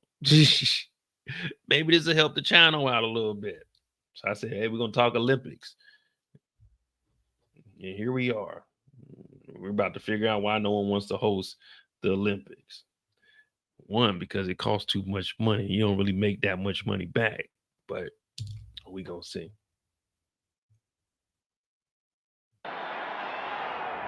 Down the back stretch. It's September 2017, and members of the International Olympic Committee are gathered to pick the city that will host the 2024 Olympic Games. The biggest decision this group makes. They've put representatives from the 2 competing cities on stage for their announcement. With the unanimous decision we took, but everyone here already knows who won. Please raise your hand. Every 4 years, more than 5 million people attend the Olympics, and over 3 billion watch it on TV. It's a once-in-a-generation opportunity for one city to show off. and the competition has typically been fierce. 12 cities applied to host the 2004 Games before the IOC picked Athens, Greece. 10 applied for 2008, won by Beijing, China. But since then, interest has been waning. 9 cities applied for 2012, then 7, then 5, and for 2024, only 2 were left when it was time for a vote. So the IOC did something it's never done before. Paris 24, Los Angeles 28. You see? They just gave us only 2 people left. So they were just like, the hell with it. At least we're good till 2028. So we ain't got to worry about nothing until 32. Because don't nobody want this in a city. Don't nobody want this in a city. Now, LA got the infrastructure for it, and they got all these new stadiums. Plus, you know, you got Ballmer, who is what, like the 4th or 5th richest person in the world, who built his own arena.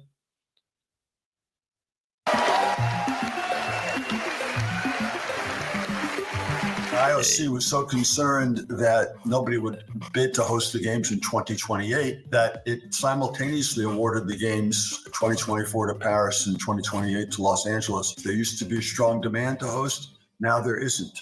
The Olympics are the most prestigious sports event in the world. Why doesn't anyone want to host it anymore?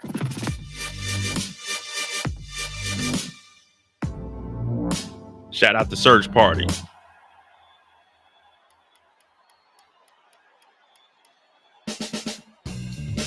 So the Olympics have actually had this problem before. They originally came up with this idea of rotating the games around to different cities back in 1896 because they had to. We didn't have international jet travel and we didn't have international telecommunications. Andrew Zimbalist wrote a book about the economics of hosting sports mega events like the Olympics. So it was necessary in order to spread the games internationally and get the whole world to participate and enjoy them. As the games grew, the IOC kept this tradition, eventually developing a competition where cities would submit bids and it would vote on a winner.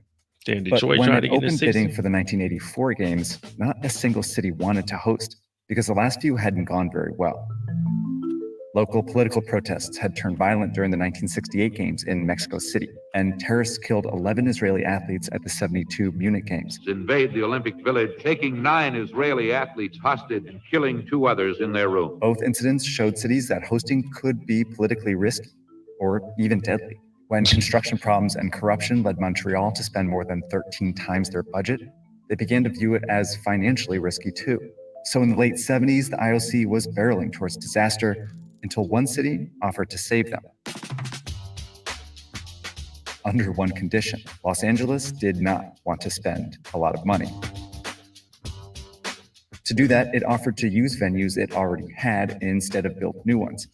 The LA Coliseum, where the USC football team played, the Forum, where the Lakers played, UCLA's gymnasium and tennis center, and the athletes could just stay in the college dorm rooms. Since the IOC didn't have a choice, it said yes, and was soon glad it did.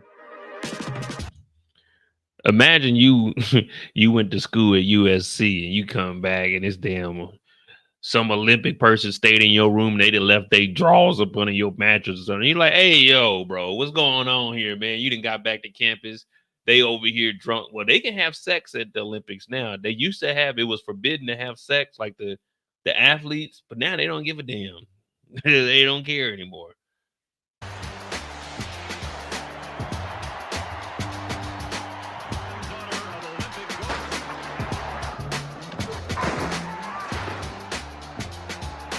The 84 LA Games were a success in almost every way, but especially financially. It only cost around $1 billion in 2015 dollars, and LA even made a profit.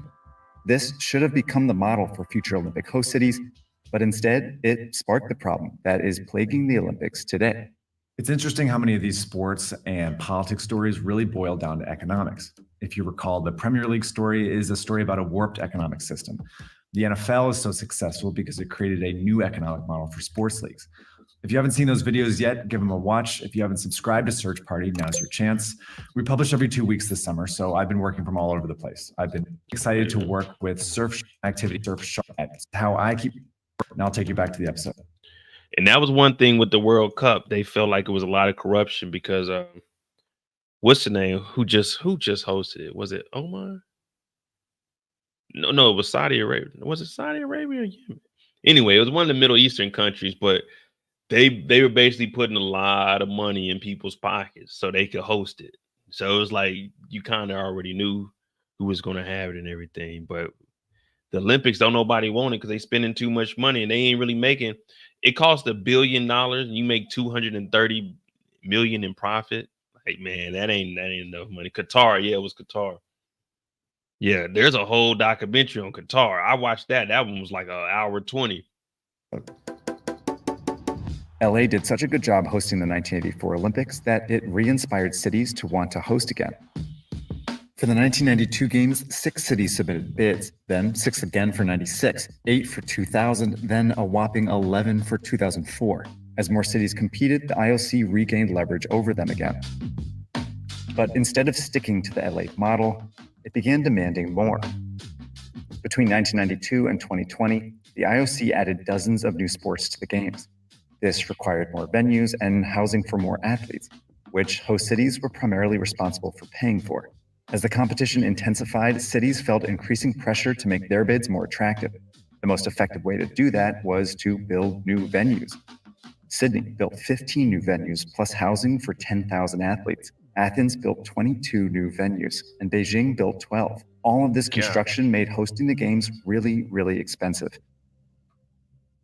This chart shows how the cost of the games skyrocketed over the last 30 years, reaching between $10 and $25 billion in the last decade. I want to add one big caveat to this chart, though.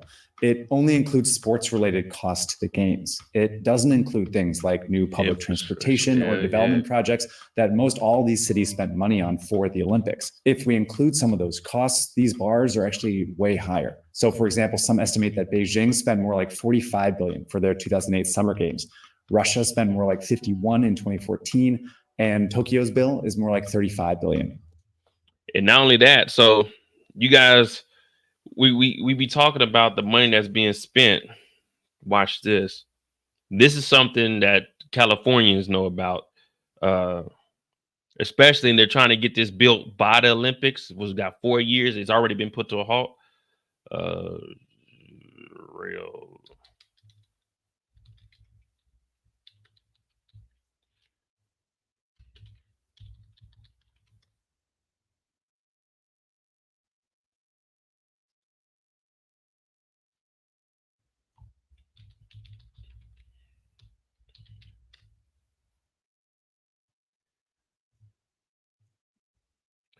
Well, if you're in California, what they're trying to build is a rail project that goes from San Francisco to Los Angeles. Now, the budget was initially like maybe, I think, $40 billion, but it's actually going to cost $100 billion to build this. And they were trying to get this done by the time the Olympics got here. So it'd only be a 3-hour ride from San Francisco to Los Angeles instead of a 5-hour.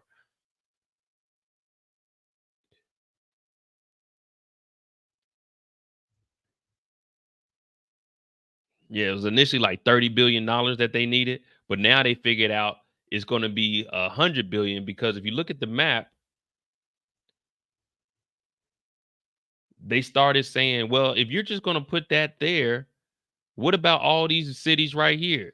Now they want to put stops from San Francisco to San Jose to Modesto to Fresno. They want to have a bullet train that can either go straight down to LA. And even San Diego was saying, well, if you're spending that money, you need to put another train to make it go all the way down. So California is looking at $100 billion on a bullet train to get you from San Francisco to LA in like 2 hours, because it's like a 5-6 hour drive. But they want to spend $100 billion on that. And initially, that was just for the people, but also once they won the bidding for the Olympics, they're trying to get that done. But right now, everything's been halted. So this is another reason why you're trying to build all this transportation, because you think about all the people coming from San Francisco, coming over from Vegas. It's already like a little train, but they talked about making the train to Vegas from LA. It's money, man. It's a lot of money out there. And just putting that pressure on them from the Olympics, it's about to run it up.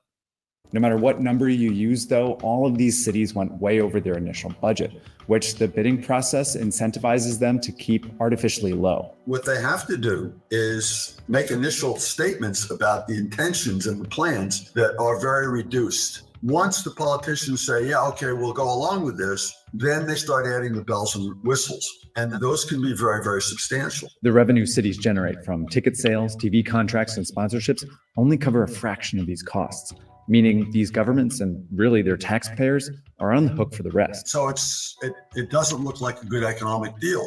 But host cities have known for decades that they'll likely lose money in the short term. Instead, many have been told that hosting the Olympics is an investment that will pay off in the future.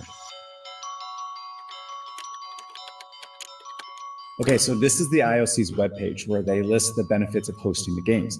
And they use this word legacy a lot. And by legacy, they mean things that will continue to benefit your city long after the Olympics are over. Take sports facilities. Beijing justified spending around $460 million on this new 90,000-seat stadium by planning for a local pro soccer team to use it after the Olympics. London did the same when it built this stadium. At first, seems like a good idea. Other legacy projects are meant to benefit even more people. Russia spent $8.7 billion on a new rail and highway link into Sochi for its Winter Games. And Rio de Janeiro spent $4 billion on a new subway line connecting a beach community to its Olympic Center. The most commonly touted legacy benefit is that hosting an Olympics is a great way to kickstart your city's growth. What historically came out of the public relations with regard to the... And they spending $8 billion, $4 billion, California talking about $100 billion on a bullet train line from San Francisco to LA. Now, of course, they're going to make that up in taxes over the years, probably about 10, 15 years. They'll definitely recoup that $100 billion, but it's just a lot. The Olympics was that this was the most wonderful thing that could ever happen to a city. It puts your city on the world map, so it will increase tourism, it will increase commerce, it will increase foreign investment. And that story turns out not to be true. Let's start with tourism. A 2004 study found that after experiencing a bump in tourism leading up to their respective games, Atlanta, Sydney, and Seoul all saw it fall afterwards. In his book, Andrew cites a 1996 study on 3 Olympic Winter Games that found that the long-term impact on tourism was between non-existent and very modest, and a 2010 study that found little evidence of any benefit to tourism of hosting an Olympic Games, and considerable evidence of damage. In other words, being on TV can backfire. If the weather is particularly too warm, or if it's too cold, if there are security incidents, if there are bad stories about the traffic, some cities are able to maybe help their image, but other cities are hurting their image. Many legacy infrastructure investments haven't paid off either. Russia's rail project is now considered an epic failure. Damn. And Andrew argues that while Rio's subway line benefits some residents, what the city really needed was a line serving the lower income neighborhoods inland. See, that's what I was talking about. The hold up on the California rail is all the smaller cities in between San Francisco and LA. They were saying, y'all gonna do a bullet train and not stop for us. So that's how that budget started going up. Cause then they started branching off. They start going to the smaller cities on the way. And that's what Rio, that's what he's explaining here with Rio. Y'all built it from Rio de Janeiro, the damn city, the major city, to this little town where the Olympics were at. But no one goes over there on a regular day-to-day basis. These people up here need to get to the city. So it was a waste, but I mean, I don't know what California going to do. They definitely, traffic is definitely going to be crazy with the Olympics. But that's not where the Olympics were. The typical case was that the IOC comes along and they say, we need these 30 venues. We want you to put them in ways so that transportation is facilitated and other conveniences are allowed. And so what the city would have to do is contort itself in order to accommodate the IOC. Empty stadiums are a particularly visible sign of this mismatch. That Beijing stadium had about 80,000 more seats than what the local soccer team could fill, so it backed out. Now, the stadium sits mostly empty, costing the city some $10 million a year to maintain. This is what's called a white elephant, and there are now dozens of them across Olympic host cities. These are venues left over from the Athens 2004 Games, and ESPN found that 12 out of 27 venues in Rio de Janeiro had not held an event a year after it hosted the Olympics. For many residents, white elephants are evidence that hosting the game... See, I got footage of this. I couldn't, of course, it was locked up, but yeah, this is I seen this. Games is a waste of money. The idea that had been out there forever and ever, this is wonderful news for the city, they get to do this. No, more often than not, it's going to be the opposite. By 2015, city residents were ready to do something about it. The IOC had 6 cities bidding for the 2024 games until protests forced Boston and Hamburg to drop out. A new mayor in Rome fulfilled a promise to shut down its bid. Then more than 260,000 people signed a petition that led Budapest to drop out as well. It led well, Budapest, I went to Budapest, and trust me, I don't think they wanted to have the Olympics there. Budapest, I mean, it's an all right city, but I wouldn't go to the Olympics there. It's kind of shady over there. left the IOC with just 2 bidders, and once again, little leverage. The IOC has since passed reforms that it says reduce the cost of hosting, largely by requiring hosts to use existing and temporary venues, like LA did back in 1984, and allowing them to partner with other cities. As of now, Paris doesn't look like it will blow its budget, and LA's organizing committee is saying that the city can again pull off an on-budget Olympics. But the question is, if they do, could it spark another bidding war? I don't know if we'll go into a big cycle like we did after the '84 games. I do think it's possible that there'll be a small turn. It'll appear less undesirable than it has. The IOC has also stopped taking bids and instead negotiates with cities privately. It picked Milan and Cortina, Italy, over Stockholm for the 2026 Winter Games, and it gave Brisbane, Australia, the 2032 Summer Games. But some are arguing for a more permanent solution.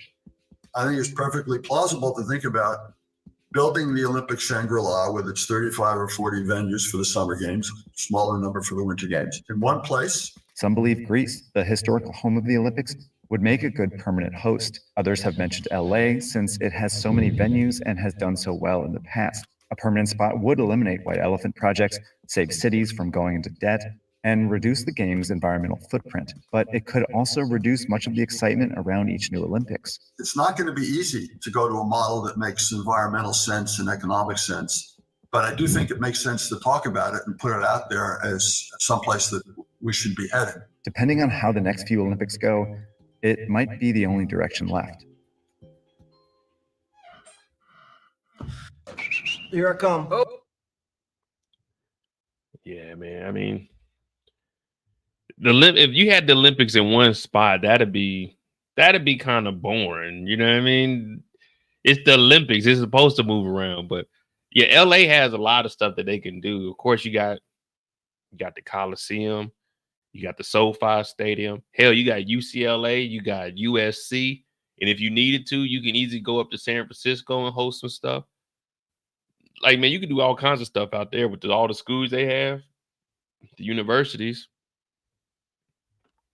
I don't know how they're gonna do it. 2028. That's for 4 years. Shit, they about to have to gentrify that for real. There might not even be a Compton by then. Shit, come on, Kendrick. You gotta hold it down for us, man. But like they were saying, they're using different places. So let me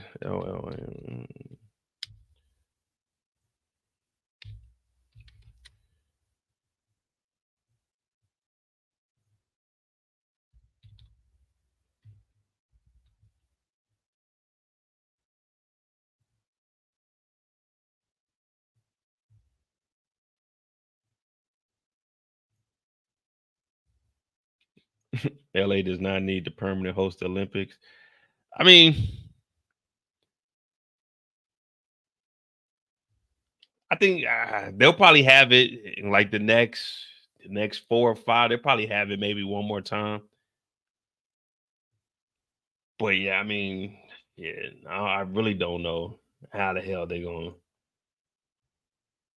I don't know how they're gonna do it out there, man. Is there? I mean, there's got to be. There's enough accommodation for like hotels and stuff. I guess that'd be like the biggest issue, but I think they'll be all right. I just know it's gonna be like you hate to say it, but it's gonna be like a lot of robberies, man. People gonna be getting robbed. It's gonna be a lot of crime, man.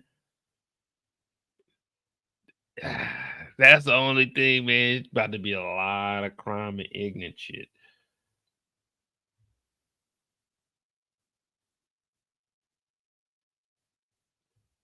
So, like, all right, here we go. Let me see.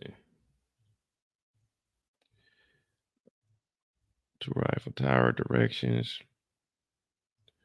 Change. So this is the stadium that they're going to be doing. This up here.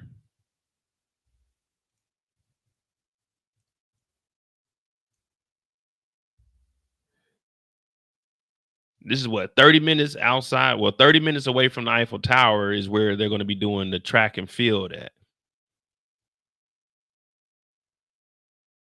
So this is where the track and the field would be. It'd be 30 minutes away from the Eiffel Tower. But then the basketball, which on that Saturday, the basketball is played 2 hours away until they get into like the qualifying games. Let's see, Monday the 29th, basketball, Saturday, Friday, Saturday. So they got the women's, South Sudan, and then from here,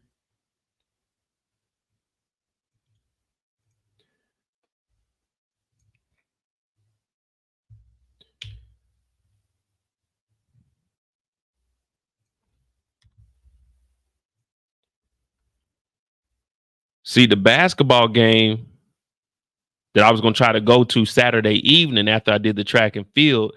This is 2 hours and 10 minutes away. So the men's, initially it was the men's USA, but it's South Sudan and Serbia. And they play at 9 o'clock till 10:45. So that means if I get on that train back, I'm not going to get back into Paris until at least midnight.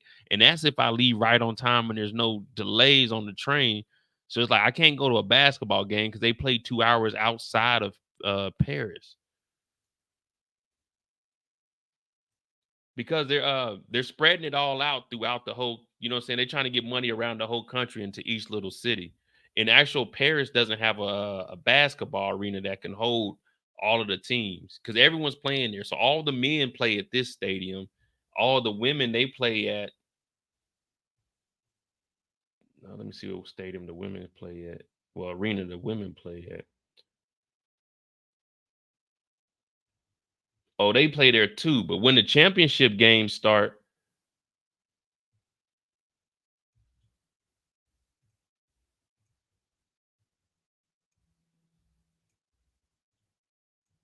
they move back into France. Well, not into France, but into Paris. And see, there'll be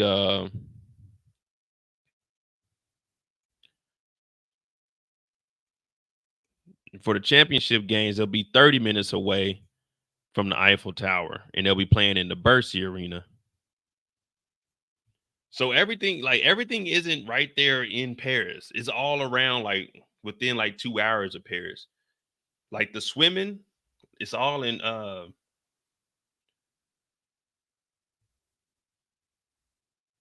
well, this is just for the regular games. Like for all the regular, you know what I'm saying, you're trying to qualify. This is for all of those, but the actual championship games are in Paris. So like that last going into the end, they're all here in Paris. I mean, this is all in the city. It's a 30-minute ride because of traffic, but you could probably get around here faster than that. Gymnastics, let me see. So I'm gonna show y'all where we pulling it from. Gymnastics is all events. Artistic gymnastics, or is it just gymnastics? Trampoline gymnastics.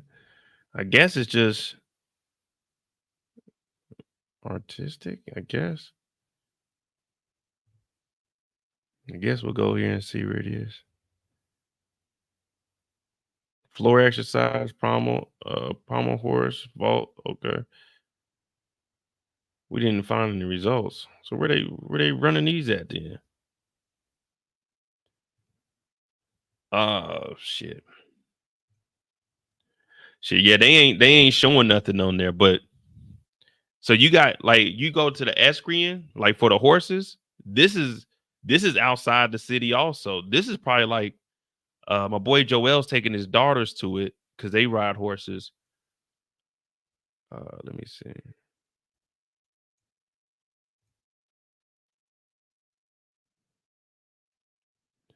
Chateau de Versailles. So this is like this is a historical place. Let me show you this.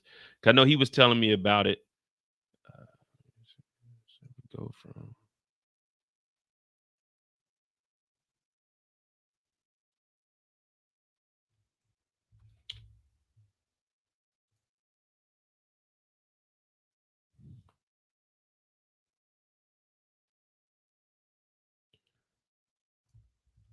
Of course, the internet want to go slow today.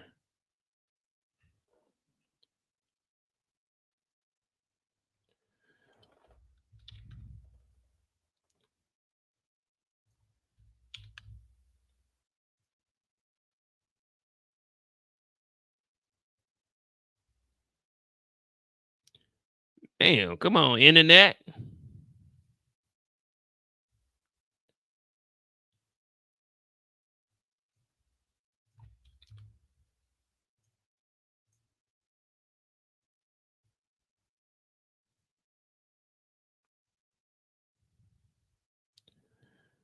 They ain't even got no tickets on here yet.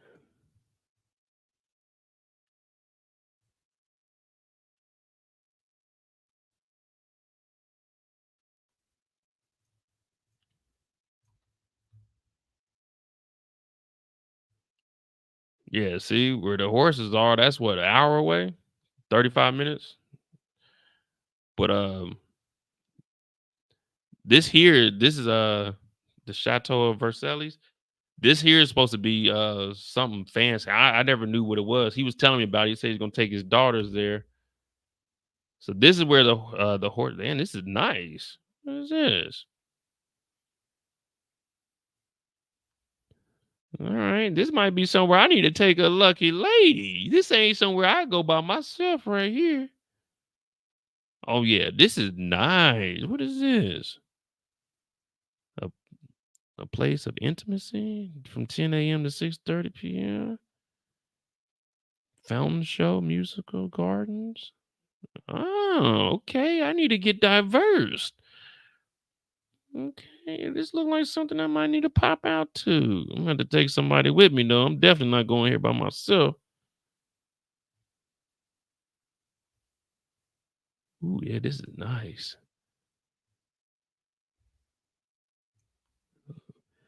Versailles, from Louis XIII to the French Revolution. All right, tune in, guys.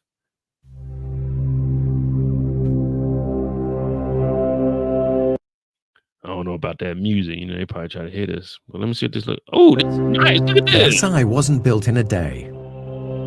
It all began in 1629, when King Louis XIII had a hunting lodge built, replaced sometime later by a stone and Louis XIV moved his government and court to Versailles. After a new program of work, when King Louis XV moved to Versailles, he broke with strict court etiquette and fitted out smaller apartments for more comfort and privacy.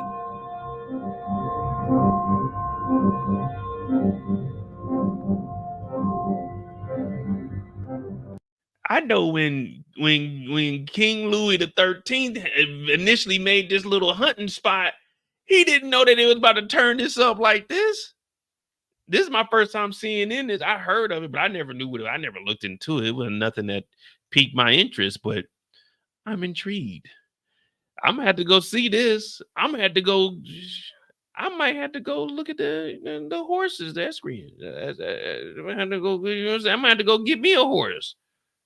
Go take one out there and get in the Olympics. At the end of his reign, Louis XV built what the palace was missing, a real opera house.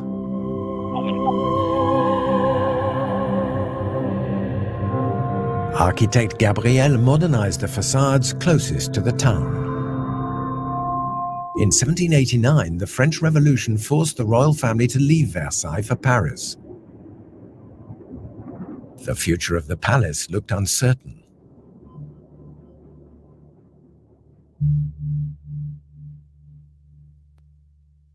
Oh, that's nice. I'm gonna have to go out there. All right, so that's where the horses are.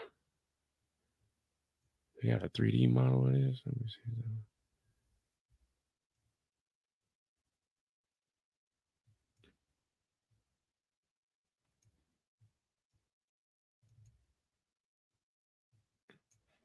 that. I know Louis the 13th didn't expect them to turn this up like this, though. That's nice. That's nice. Yeah, that's nice there. I should look at some more castle walkthroughs around the world. Hey, would y'all watch some castle walkthroughs? I got some castle walkthroughs now. Where was I at when we seen that castle?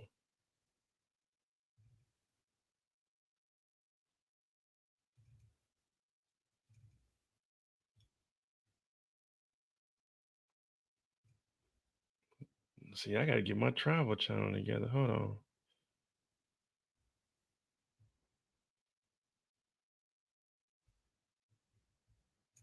So that gold pendant that I be wearing, that let me show you.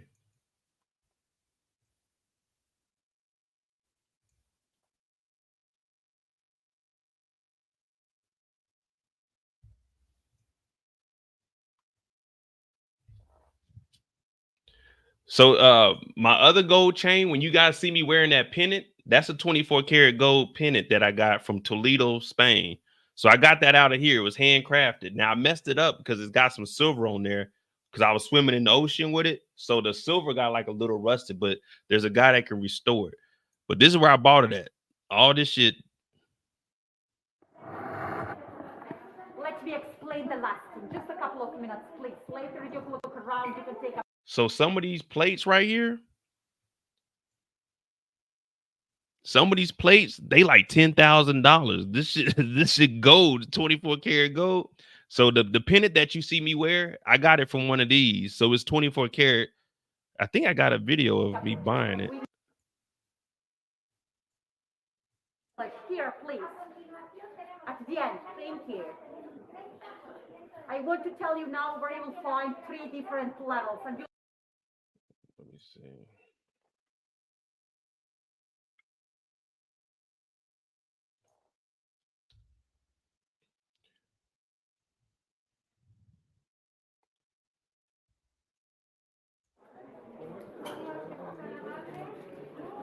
There your boy is cashing out. You know it, cashing out on them boys. I said, let me get that 24 karat gold piece. Oh, this is handcrafted for you, Mo. I said, thank you. I'm trying to, I got some footage of the actual, like the plates. Let me see. Because they had everything. They had swords. You know, I wanted to give me a sword, but I wasn't about to be walking around with no damn sword. So everything in here is forged. Like everything in here is forged that they do. Watch. They even got, I think they show a guy making a sword.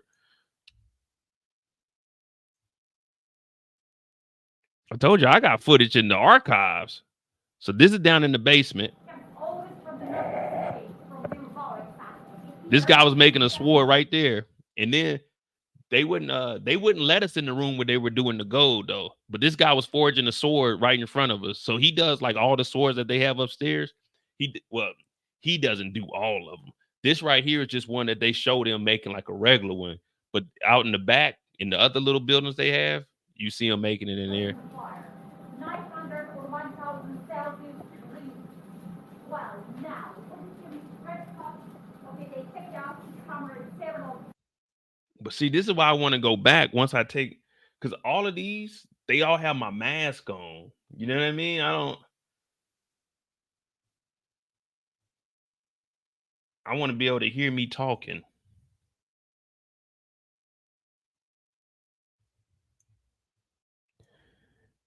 Yeah, so all of these, this is all gold here. And these things are like $8,000. 8,000, 10, like these up at the top, these are like $10,000, $15,000. Now, this is the piece I bought right here. This is the one I be wearing.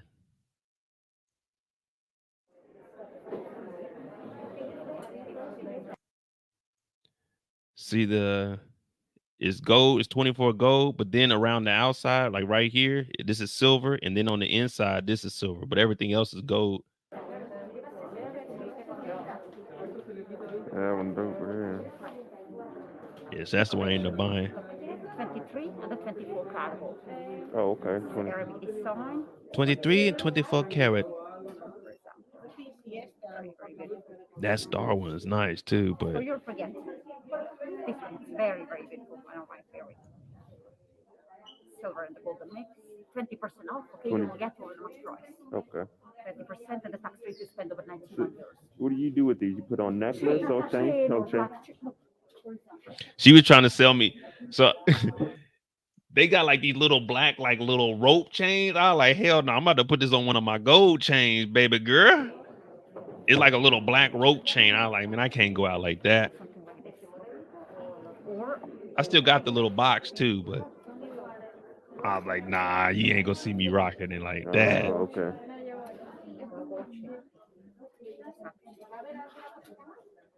There is homemade by master. Oh, that one is very good. It's last one, I think so. Every it's very, very good. Yeah, I like. Then that one's kind of dope.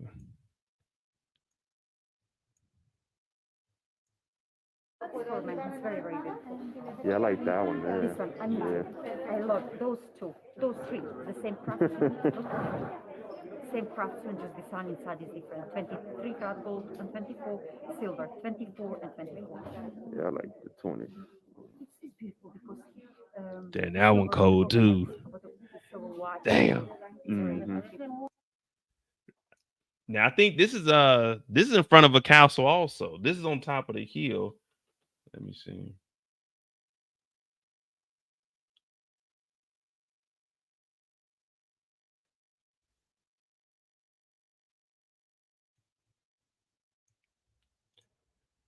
Yeah, this is in Spain, and which one was this?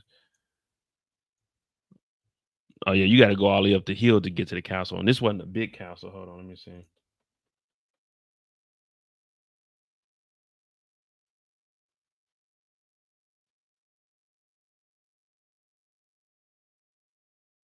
Shit, I ain't gonna be like no Michael Jackson. You see my budget. I was around 150, so it was like 150 euros. So at that time, probably about like I think I spent like 180 USD. Let me see. That's Toledo, Texas.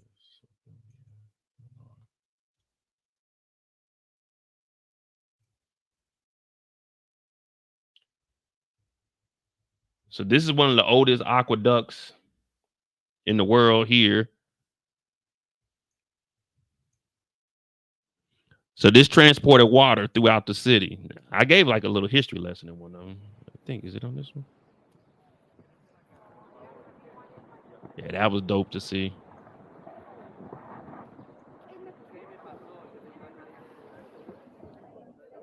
I tried to go into the tourist center and use the damn toilet. They talking about it's closed. I said, man, what you mean it's closed, man? It's tourists out here still. It's still the middle of the day. It's like 3 o'clock. But that's how it is over here in Europe, man.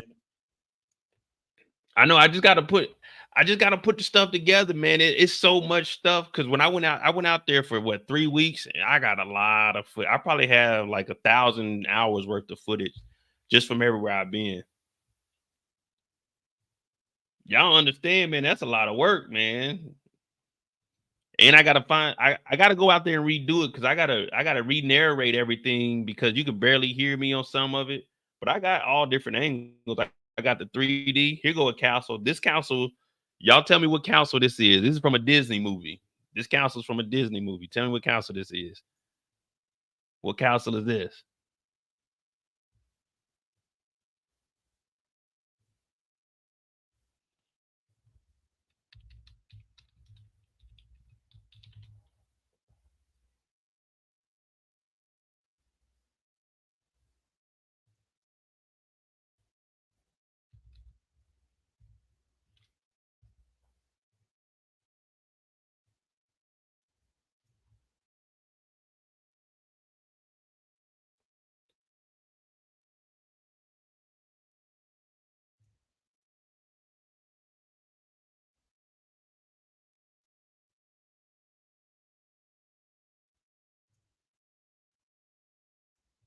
Nah, you gotta go back. This is the original castle that inspired Walt Disney. Yeah, you know, I got some councils on the, you know what I'm saying? I got some councils in the archives. You feel me?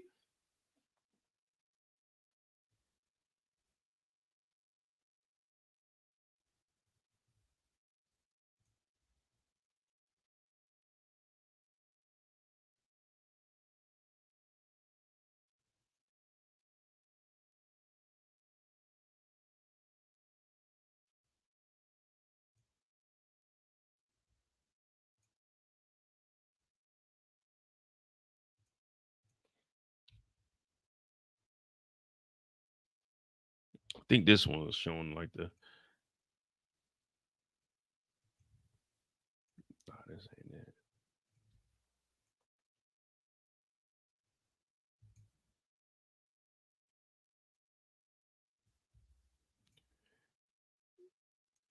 Yeah, I said, what movie is this from? Every single Disney movie shows this castle at the beginning of the movie. Unless you haven't watched a Disney movie, then you ain't seen this castle. But every single Disney movie has this.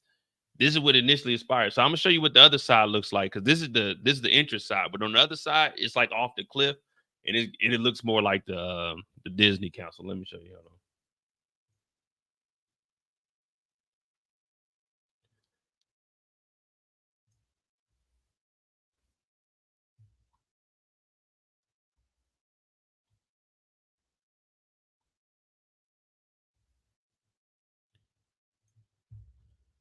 So this is what it looks like from the other side at the bottom of the hill. So down this hill over here, this is what it looked like. Well, I think I got some.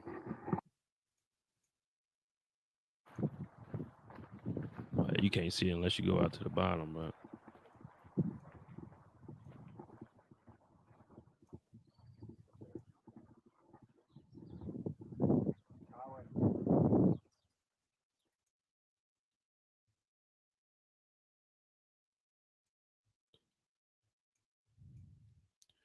But yeah, this is what it looks like, and this is where the original Disney castle came from this castle.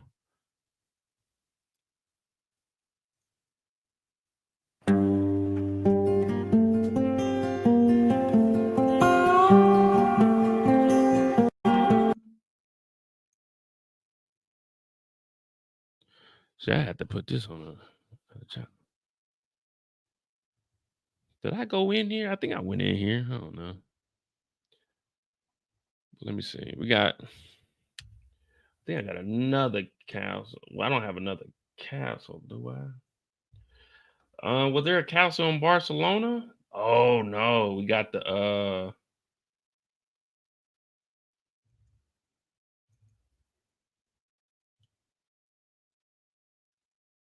large icons.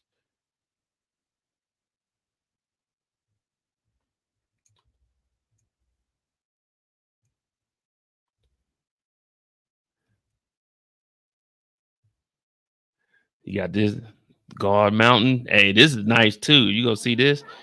This is in Barcelona.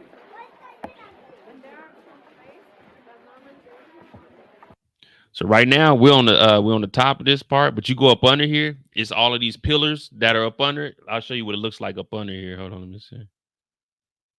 See, I got some shit. I just, I got to put it together and re-narrate it.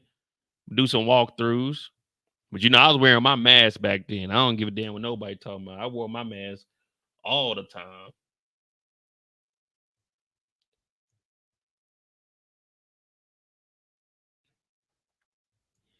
So we were just walking over there, but then you come over here, you can overlook the city.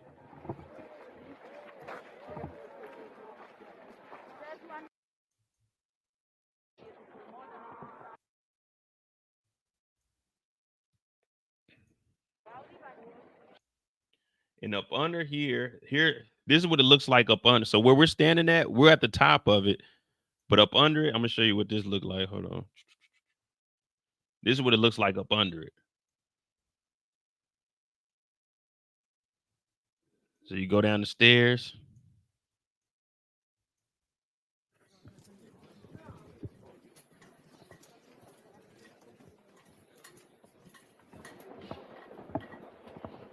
I thought this was dope here.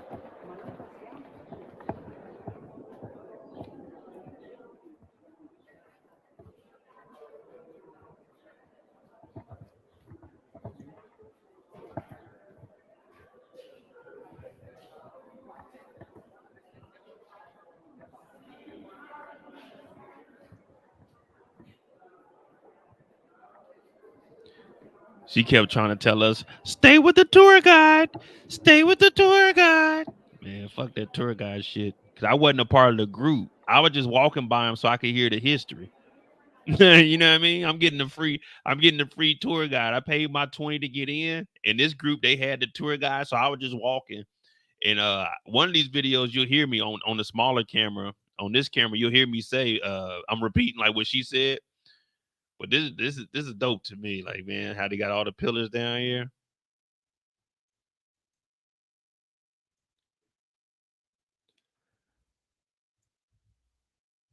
I mean, this stuff just be, you know what I'm saying? It just, I don't know, man. For me, it's cool. Like, I see it, but then it's like, you know, I saw it, man. Every now and then I just get on here and look at it. Like I'm showing y'all. And I mean, shit, to me, that's good enough. Like, hold on, check this out. Hold on. Oops. I got one for you. Is this in the church? View by.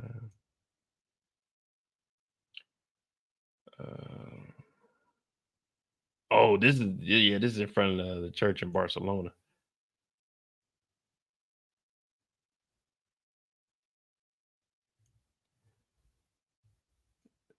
Hey man, I ain't gonna lie, man. I might go back to the short haircut. I ain't gonna lie, I was cold as a motherfucker. But this is right after my wreck too. That's why you don't ever see the left side of my face.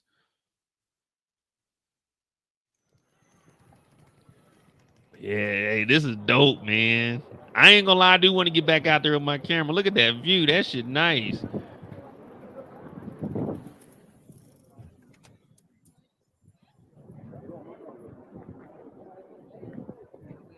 Sheesh.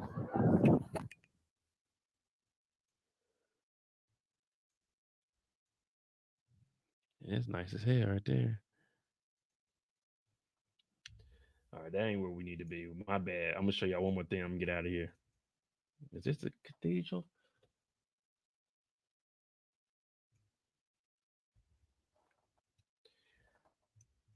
Nah, I can speak the language. It just depends on what you want to ask me. It just depends on what you want to ask me.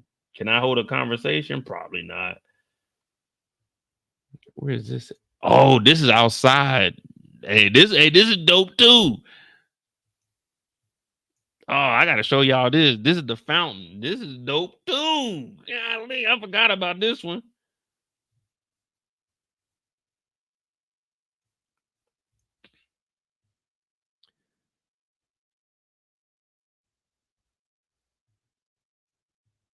Oh, I gotta go back a little further. Hold on. I'm gonna get y'all right. Give me some time, man. You know, I gotta get focused.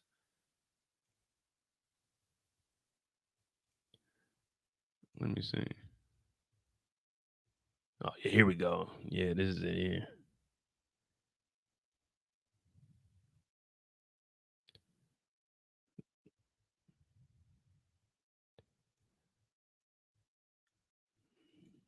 Yeah, this is dope over here. This fountain.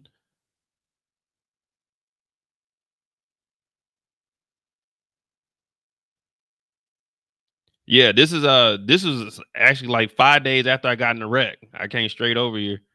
Yeah, like this is dope right here. These fountains, and I went up there. Man, I was doing some wild shit up there too. I ain't gonna show y'all that footage.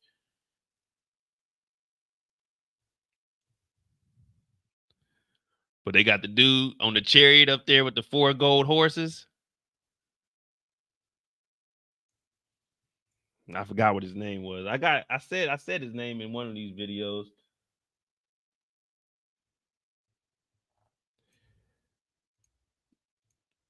And then here goes one of the cathedrals. Yeah, this is nice here too.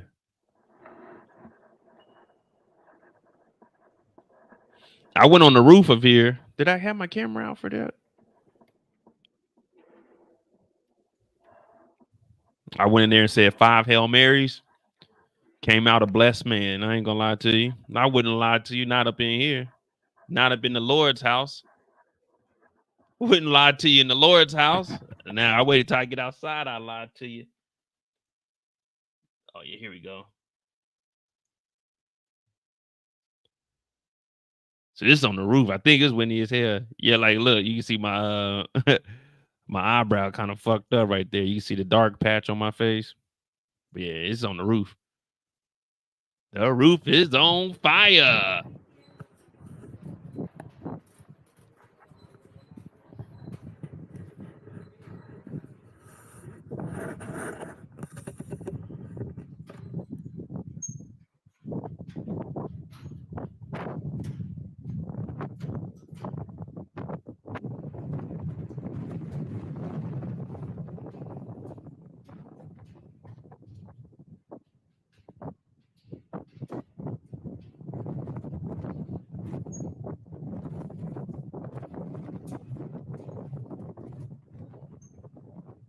I'm telling you, I got some stuff in the arsenal. One day I'll get it together. I'm gonna sit down and just put some stuff together. But that's the only thing, man. I don't know what people want to see. Like, I'll go to the cities and I'll go see stuff, but I don't know what people. Me personally, I like to talk about the history of the city and like the buildings. I give you the history because even on the inside, I went over to all the little pictures and I stop on them. So, I can read them off and see what was going on. But I don't know what people would want to see. I'm not the type of person that's about to go out and vlog and sit down and, hey, this is what I eat. This is what I can't, like when I'm in the moment, like that camera that you see, the 360, I got a bag on my back with my camera on the tripod. So I just turn that on and record. And I just walk. Every now and then I might pop the little camera out and say something. But me, I just like to record everything that I see so I can come back and look at it. But I don't know what people want to, I don't know what y'all want to hear. Do y'all want to hear like I would joke around and stuff, but I don't know. Now, it's not that when you walking, it's not that windy, but my tripod extends to probably like 4 feet. So it's about 10 feet in the air from me. I'm 6 foot, so it's off my back. It's probably about like 8-9 foot up in the air. But that's why I said a lot of that I got to go over and I got to voice over it. But I don't know what people want to hear.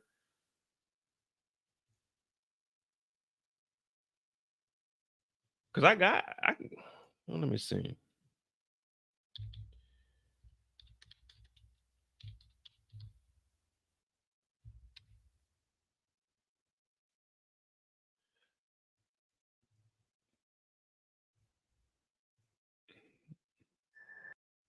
All right, so here goes one of the videos I did. Cause y'all say I don't be doing nothing.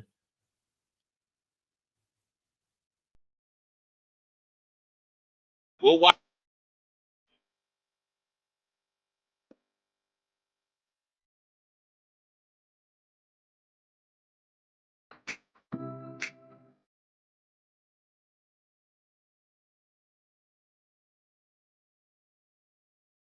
What's going on? Finally out here in Greece. We made it to the first monastery. Then got a bee by my ear. Oh my God. We're gonna keep that in there though. We just went into the first one. Pretty straight. I got some footage in there. A lot of the things you really can't record or take pictures of. So, it's just us really walking around. But I ain't gonna lie, this is actually dope. We took a 4-hour train ride. Well, it's supposed to be 4 hours, like 4.5 hours. We made it. Jizzle getting some pictures in. We got a couple more places we got to stop. But this is beautiful. This is beautiful. I ain't gonna lie. Normally I don't go do the scenic stuff, but this was worth it.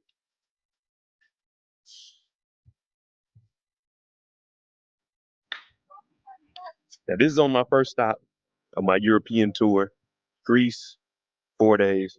I should have a lot of things coming because we're actually staying in Athens. So stay tuned. I'm trying to get some footage at the next spot.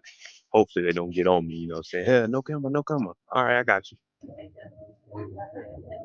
Now they say that this train ride is supposed to be 4 hours. It's really about 4.5, 4:45, depending on the stops that they take. Now they were doing a little bit of construction on the railroad, so we stopped. And also when we got towards the end, you see panhandlers get on and they start begging for food, like to stop before you get to where you're supposed to, and then they'll hop off.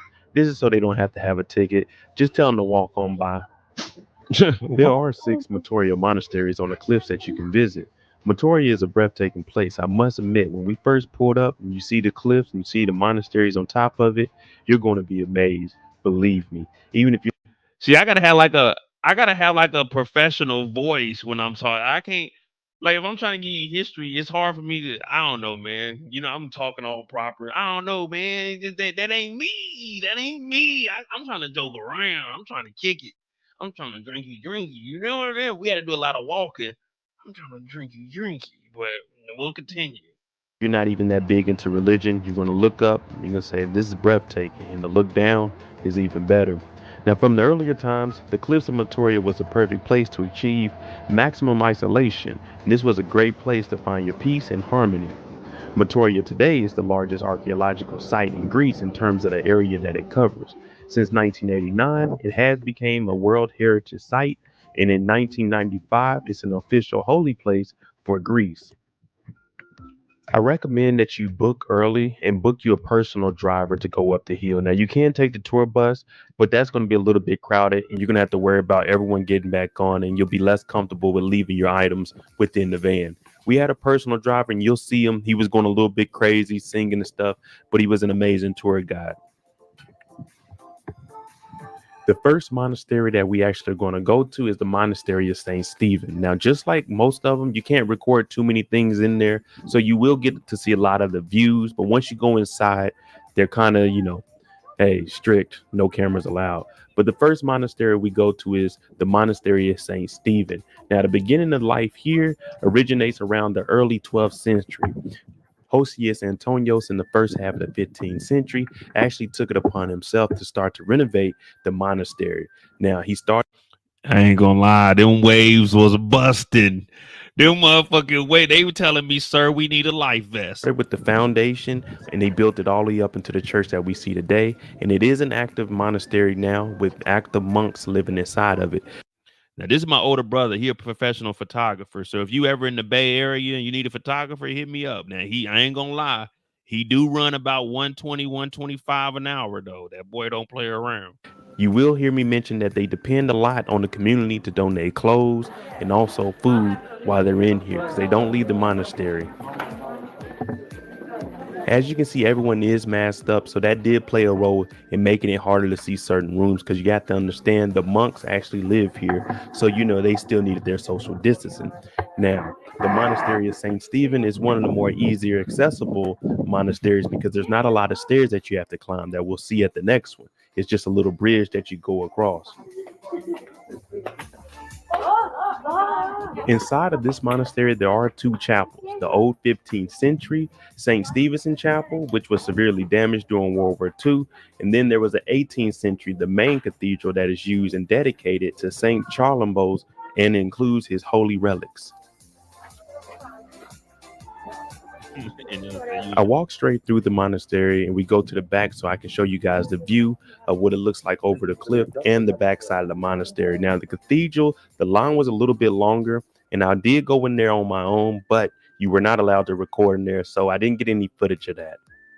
I thought about sneaking my camera in, but then it hit me. We are on holy grounds. He's always watching. So I didn't get any exclusive photos or footage on the inside, people. I told you I was trying to. Man, that's crazy how they didn't build that up on the rocks like that. I ain't gonna lie to you. For them to be some monks, they were putting in work. I'm talking about putting their back into it.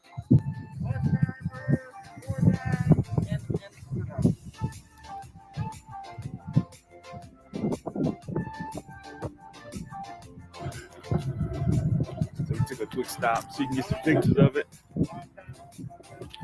See,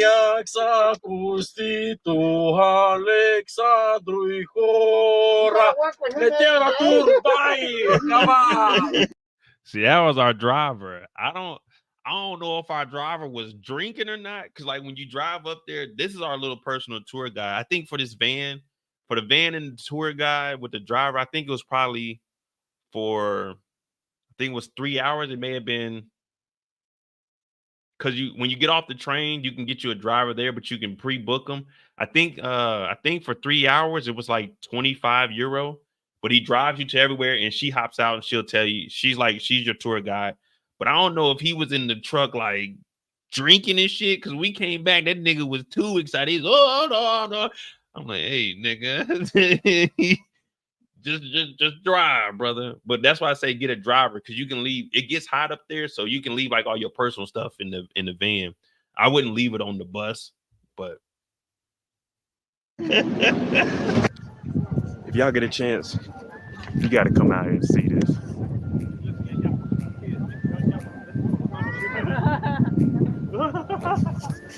Now, y'all know I'm usually joking around and stuff, but this is actually breathtaking. This has me being serious for once. Now, we're supposed to be going into the big boy, you know what I'm saying? The biggest one of all.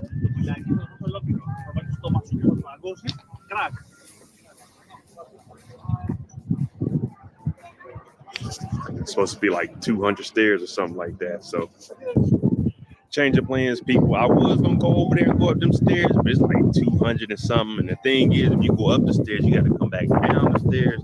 And I ain't got that kind of energy. I mean, I got some water in the van, but sheesh, look at that.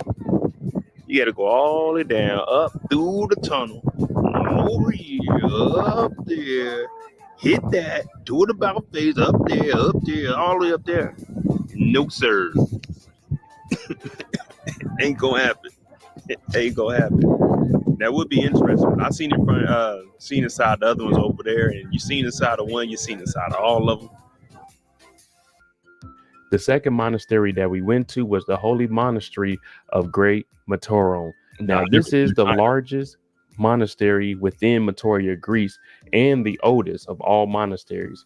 It's called the monastery which remains suspended in the air because of the cliff formation of a gigantic rock on which they built on top of it.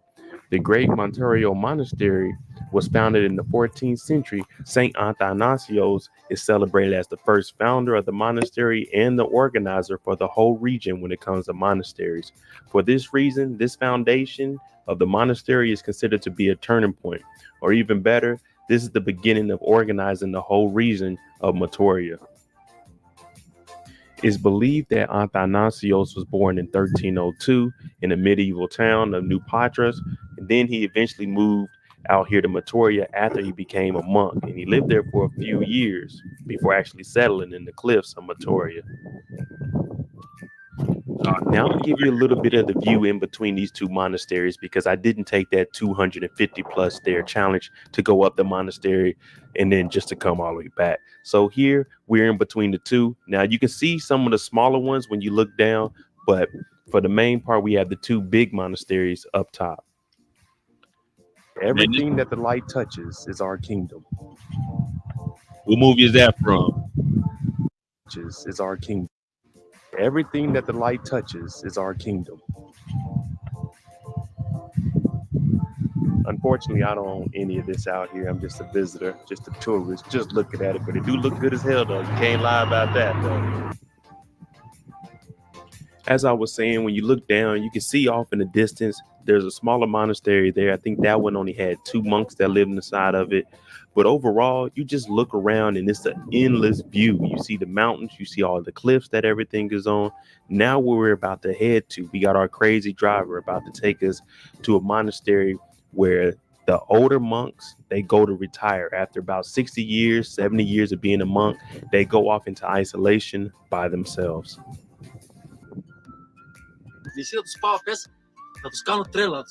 Crazy, Nikos, all together, matter, all together, small, Nikos, the big, all together, understand?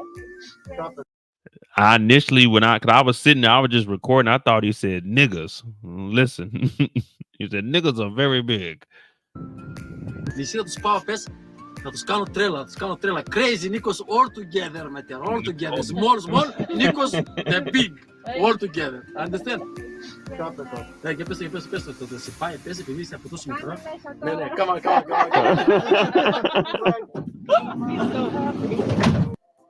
What you're starting to see here is a little hillside where they actually built inside of it, and you see the rubble and remains of the bricks that they used to build for shelter. Now, this was all built by the monks, and this is on the path leading to where the older monks actually retire.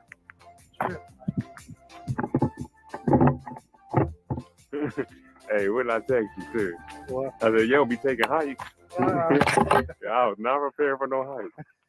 You can hear me and my brother clowning around because we were not prepared for any type of hike. And that's why I say you need to wear comfortable shoes when you go out to visit this place. But on the side of this cliff, you can actually see little caves. And when you get closer, I try to zoom in as much as possible. You see wooden planks. They created ladders, they created rails. And this is where the monks actually went to isolate themselves when they felt like they did something wrong while they were in the monastery and they needed some time away from everyone else.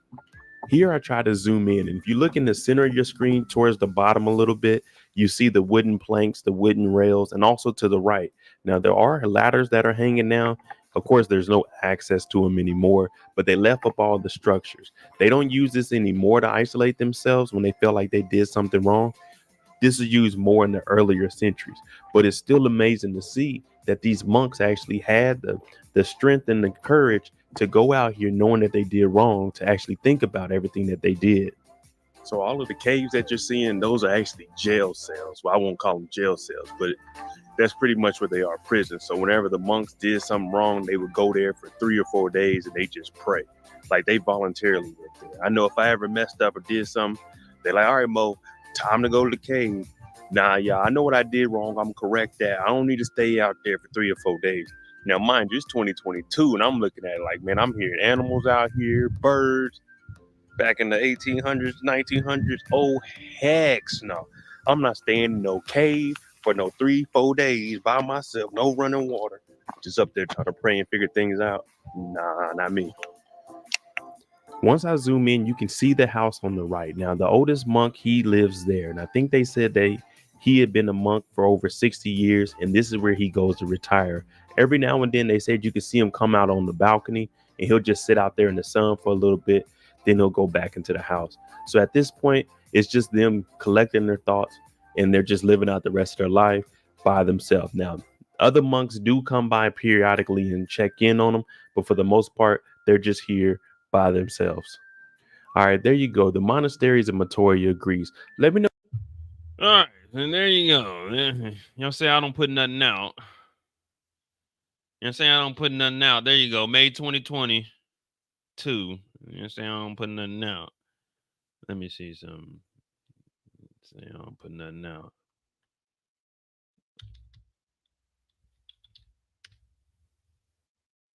That's Greece. Let me see. Where else did I go? Did I do one?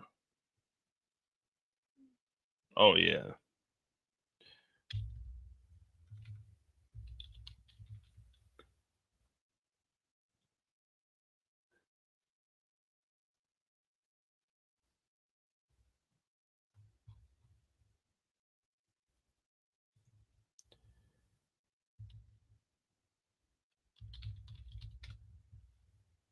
Oh, did I take it down? Yeah, they try to say I ain't putting out nothing. They say I ain't putting in no word. No, I got another one up on the channel too. Let me see.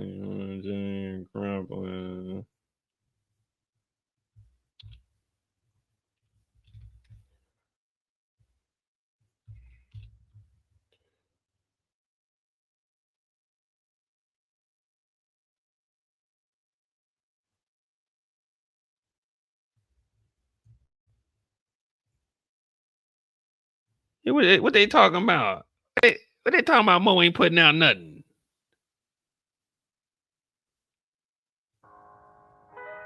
What they talk about? Mo ain't putting out nothing. What they talk about? Mo ain't putting out nothing. I got stuff up there. Y'all just wasn't watching it. Yeah. Yeah.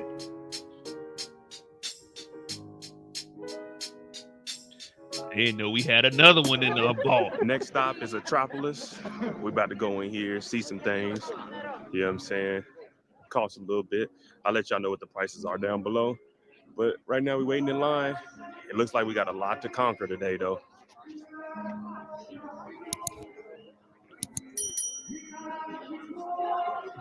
My brother got a drone. Look, I'm even giving out prices and everything, man. E-tickets, tap, Greece, online tickets. We ain't got no online tickets. I ain't even know we was coming up here. You have several options when it comes to booking a Metropolis ticket. Come on, I'm giving ticket prices. I'm giving links. Come on, man. They said I don't be putting in no work. They said Mo don't be putting in no work. Come on, man. Y'all just wasn't watching. Y'all just wasn't watching. Tickets online. Athens, Metropolis skip the line tickets at Parthenon is €24.50. Then you have the skip the line with access to the Temple of Zeus for €36. But they said Mo ain't putting in no work. Sheesh. I got a bad hip. Now we're overlooking Athens. We ain't even all the way up. See, that's how my camera is on my back, but that's when it's down low because we had to walk up under the trees. See the top is at, yeah. And it had a capacity of about 5,000 people. It stayed intact until I lied to you. But now I'm a little bit.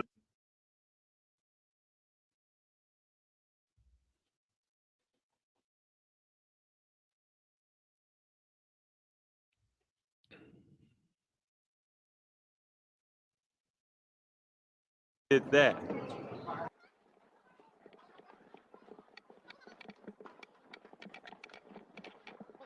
It's either you're rocking or you're rolling. But it ain't no standing still, because I got to move.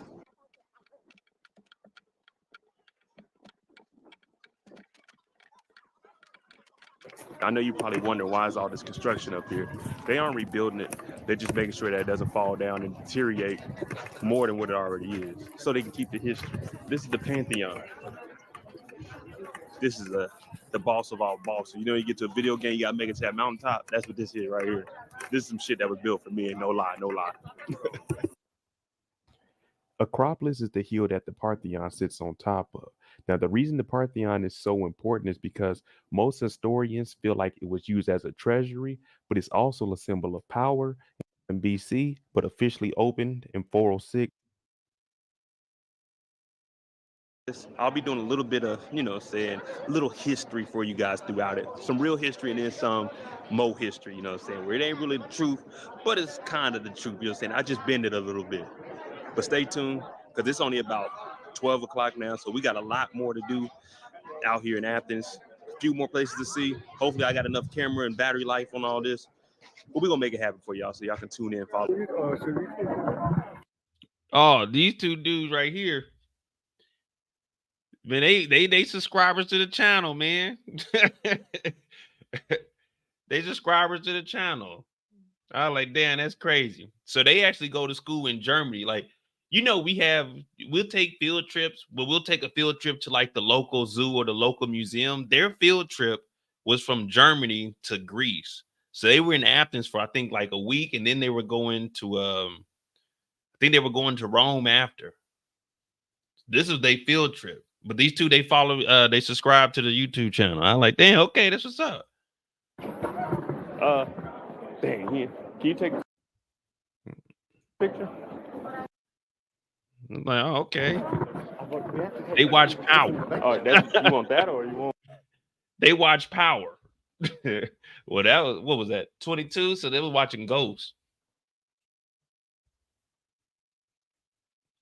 I was like, oh, okay. I ain't known anybody knew me, but all right, that's what's up, man. I appreciate that.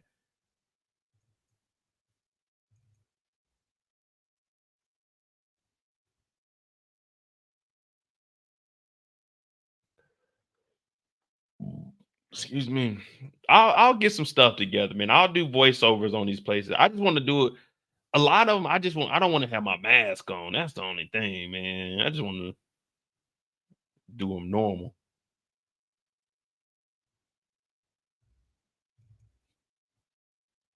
All right, this is my last one because it's already 12 o'clock.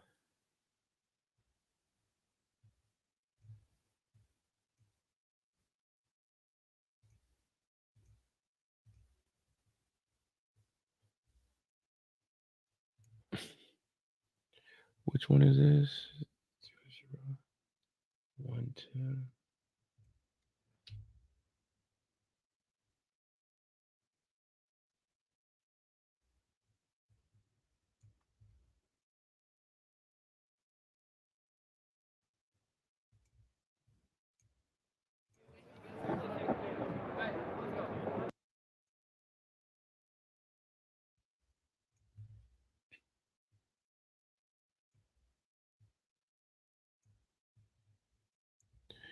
And then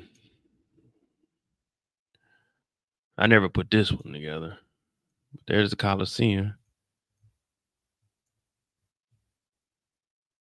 I didn't go in there because again, me and my brother, we actually walked down here where we stayed at. We probably stayed like 2 miles away, but we walked down here, so I didn't even know. And I would have booked the tickets online. But yeah, get you online tickets.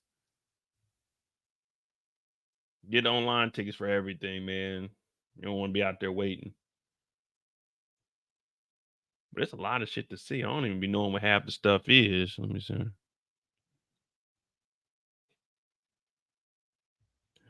Oh, this is the Vatican. That's right.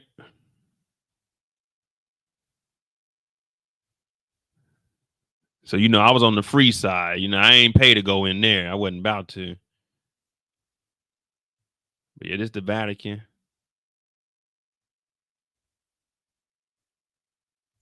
I think I got walking up to it.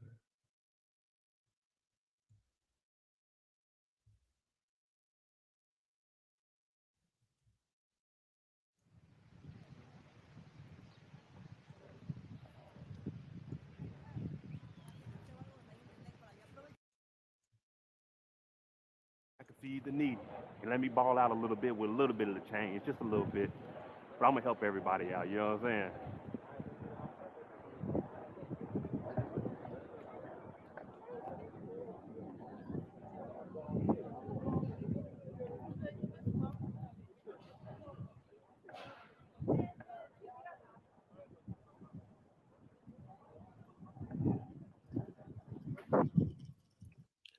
Yeah, so that's some of my adventures. You know what I mean? Some of my adventures. More to come. I'm gonna try to get some stuff in Berlin. So I'm gonna show y'all. Am I gonna do a live tomorrow? Thursday. I'm getting my haircut.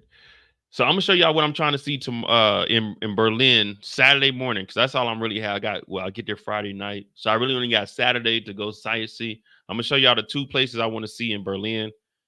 I mean, it's really not much I really want to. I don't really know much about Berlin. I just know back in 14 when I was over here, we didn't go over there. They didn't really accept blacks too much, but I'm hearing that it's different now.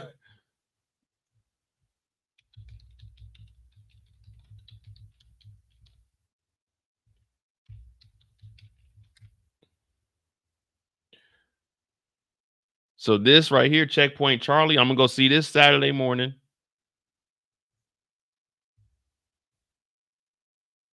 This is the U.S. Army checkpoint because we had the southern part of Berlin when Berlin was split up. You had the east and then you had the west, but then you had you had Britain, you had France, and then you had America. So I'm gonna go see this Checkpoint Charlie, and then I'm gonna go to the walking tour of Berlin over here where you can see this wall here.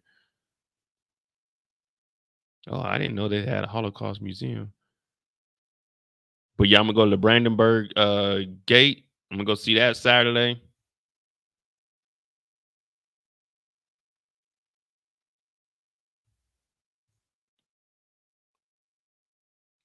Go see this Saturday. Go to Checkpoint Charlie.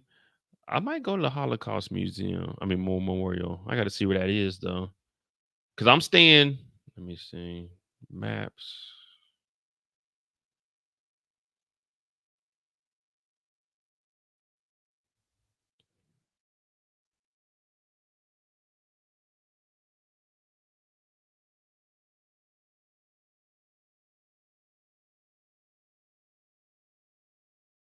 There. All right, I'm staying right over here. Yeah, and this little area right here, this is where I'm staying at over here. Actually, I'm staying in the hotel. Well, I'm not gonna show y'all the hotel until I get there, so motherfuckers won't be waiting on me. No, let me make sure that that's that hotel.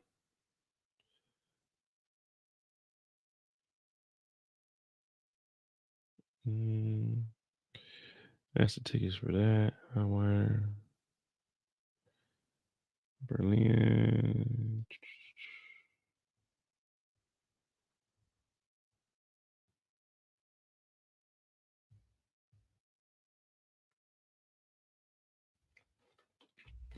All right, yeah. So I'm only gonna be Well, fuck it. I'll show y'all where I'm at.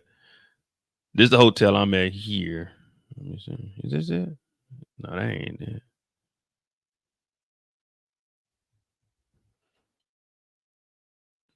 Well, anyway, I'm staying over in this little plaza. So I'll be close to here. Grandemark. I'm on this street somewhere. Oh, well. And then Checkpoint Charlie. Checkpoint Charlie 2. Let me see. Where's an address?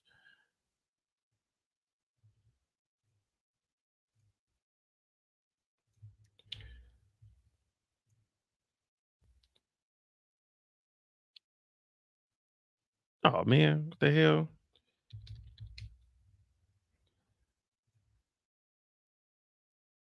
Yeah, so all right, Checkpoint Charlie is only what a little 10-minute walk from me. So I'll probably get some footage. I'm gonna see what's all in this little plaza over here. Yeah, I don't even know what this is. I'm gonna check this, whatever this is. Parliament Historic. Okay, I'll go check that out. And then the Brandenburg Gate is right over here. So all of it's in walking distance. Oh, and this is the memorial over here. Oh, so I can see the. Oh, well, I got 3 things I can go see. All right, bet. And it's all in walking distance. I'm just gonna have to get up early, probably like 10 o'clock. So I'm gonna see those, and then I'll find something else, man. Berlin is a big ass city, though.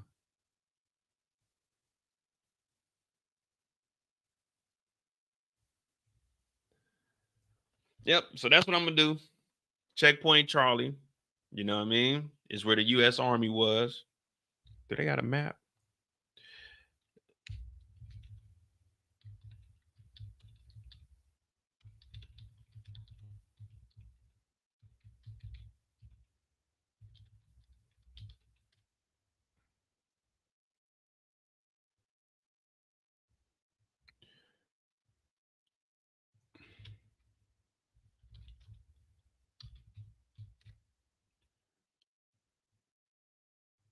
Uh.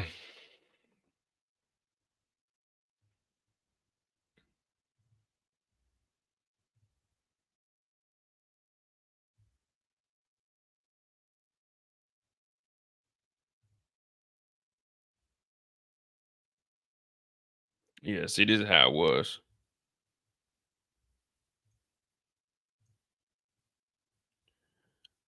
United States, Great Britain, and France, they all took over parts of Germany. And then we had Checkpoint Charlie on the other side of the wall.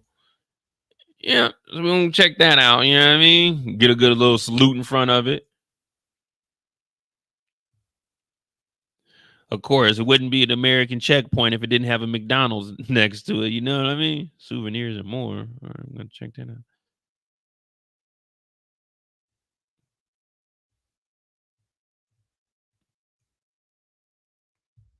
Yeah, I'm gonna be all right.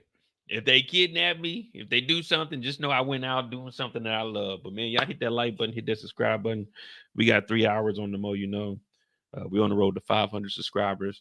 I'm gonna start putting out more videos. I'm gonna do a little reconnaissance around Berlin. We'll get that up. We got Greece. We got this. I caught a little bit in Ibiza, but nothing of significance. And then I'm gonna try to do the Olympics next weekend. So I'm gonna try to get you guys some content, and then we'll probably put it over here. Probably put it on both channels, but we'll figure it out. You know what I mean? But I ain't no spy, man. You think a spy walk around without a, you know what I'm saying? Well, I'm getting a haircut tomorrow, but you think a spy walk around looking like this? Nah, ain't no spy, man. They definitely ain't paying me enough to be no spy either. You know what I mean? Like, I'm trying to, yeah, give me a check or something. Help a brother out. Yeah, the nigga borrow $1. But hit that like button, hit that subscribe button, man. Tomorrow's Thursday. Don't work too hard. Get ready to glide into the weekend. Yeah, we did learn a lot today. Shout out to the Olympics. The opening ceremony. Well, no, the opening ceremonies will be on my time. But it's Friday. Oh, Friday, I'll be at the airport. No, I don't know. We'll see. I'll try to do a live once I get into the hotel Friday night too. Well, we'll talk about it tomorrow. I don't know what we're gonna talk about on MoeDotJ. Might do a Tubi movie. I don't know. We'll figure it out. Hit that like button. Hit that subscribe button, man. I love all y'all. Thanks for watching. I'm out.